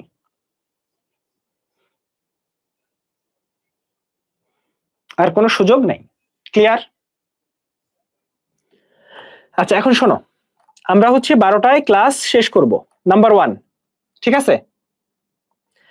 12টায় ক্লাস শেষ করব। শেষটা আবার বলবো, শেষটা হচ্ছে দেখো CH3OH, এটাকে আমরা বলতেছি কার্বিনল। এখন এখানে 3টা হাইড্রোজেন আমি সরাই ফেলছি, তাহলে কি থাকতেছে? COH, COH হচ্ছে আমার কার্বিনল, এই যে কার্বিনল, আর ওই 3টা হাইড্রোজেনের জায়গায় আমরা 3টা CH3 আনছি, তো 3টা CH3 মানে কি? Trimethyl, trimethyl, clear? Okay. এখন অ্যালিফ্যাটিক জৈব যৌগের নামকরণে 3টা পদ থাকে বা 3টা পার্ট থাকে, প্রিফিক্স, রুট এবং সাফিক্স, জাস্ট জেনে রাখো।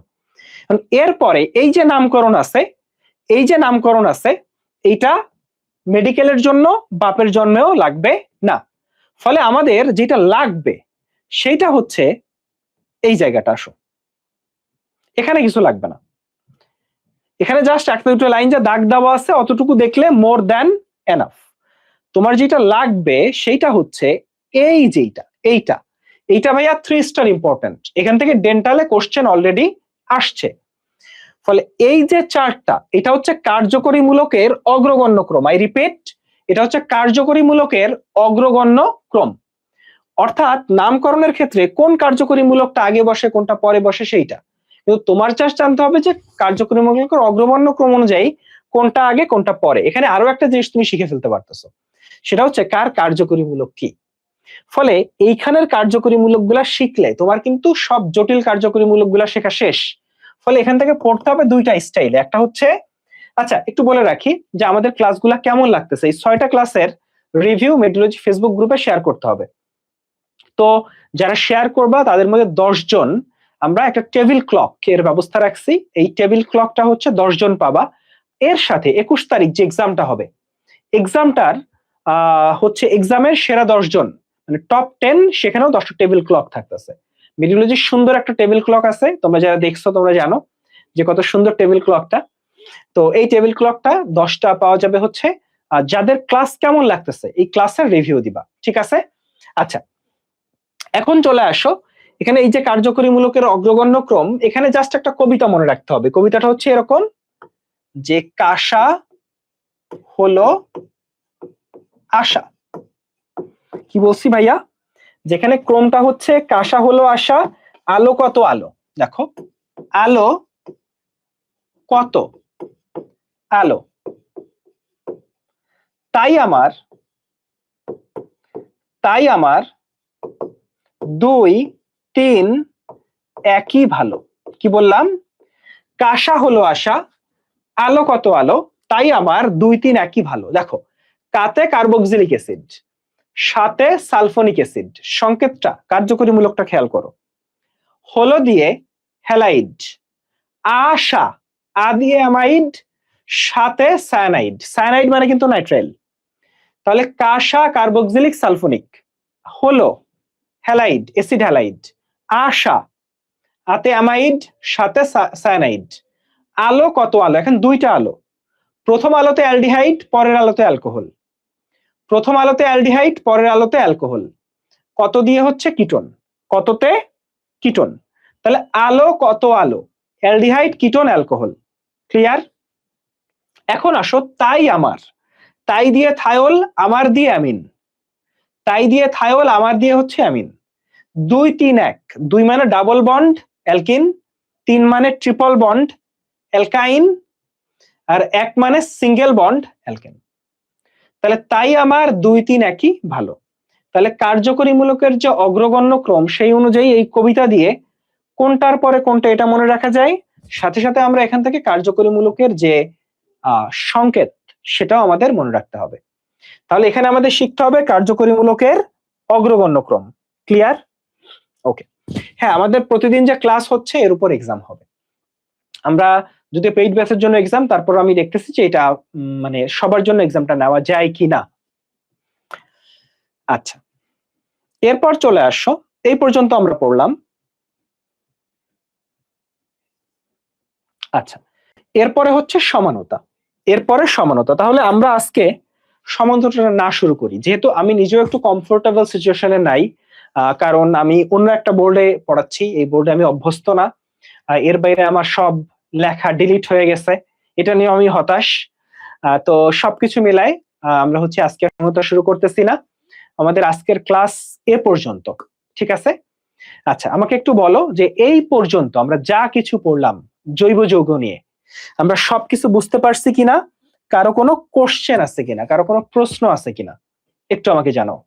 এই পর্যন্ত আমরা যা কিছু পড়ছি এটা নিয়ে কারো কোনো প্রশ্ন আছে কিনা। এক্সট্রা ইনফো থেকে কোশ্চেন থাকবে, মোটামুটি আমি যা ক্লাসে পড়াচ্ছি সেখান থেকে কোশ্চেন থাকবে, আমি যা পড়াবো সেখান থেকেই কোশ্চেন থাকবে, মানে আমার 6টা ক্লাস করলে তোমার এখান থেকে কোনো ইস্যু থাকবে না। ক্লিয়ার? ওকে।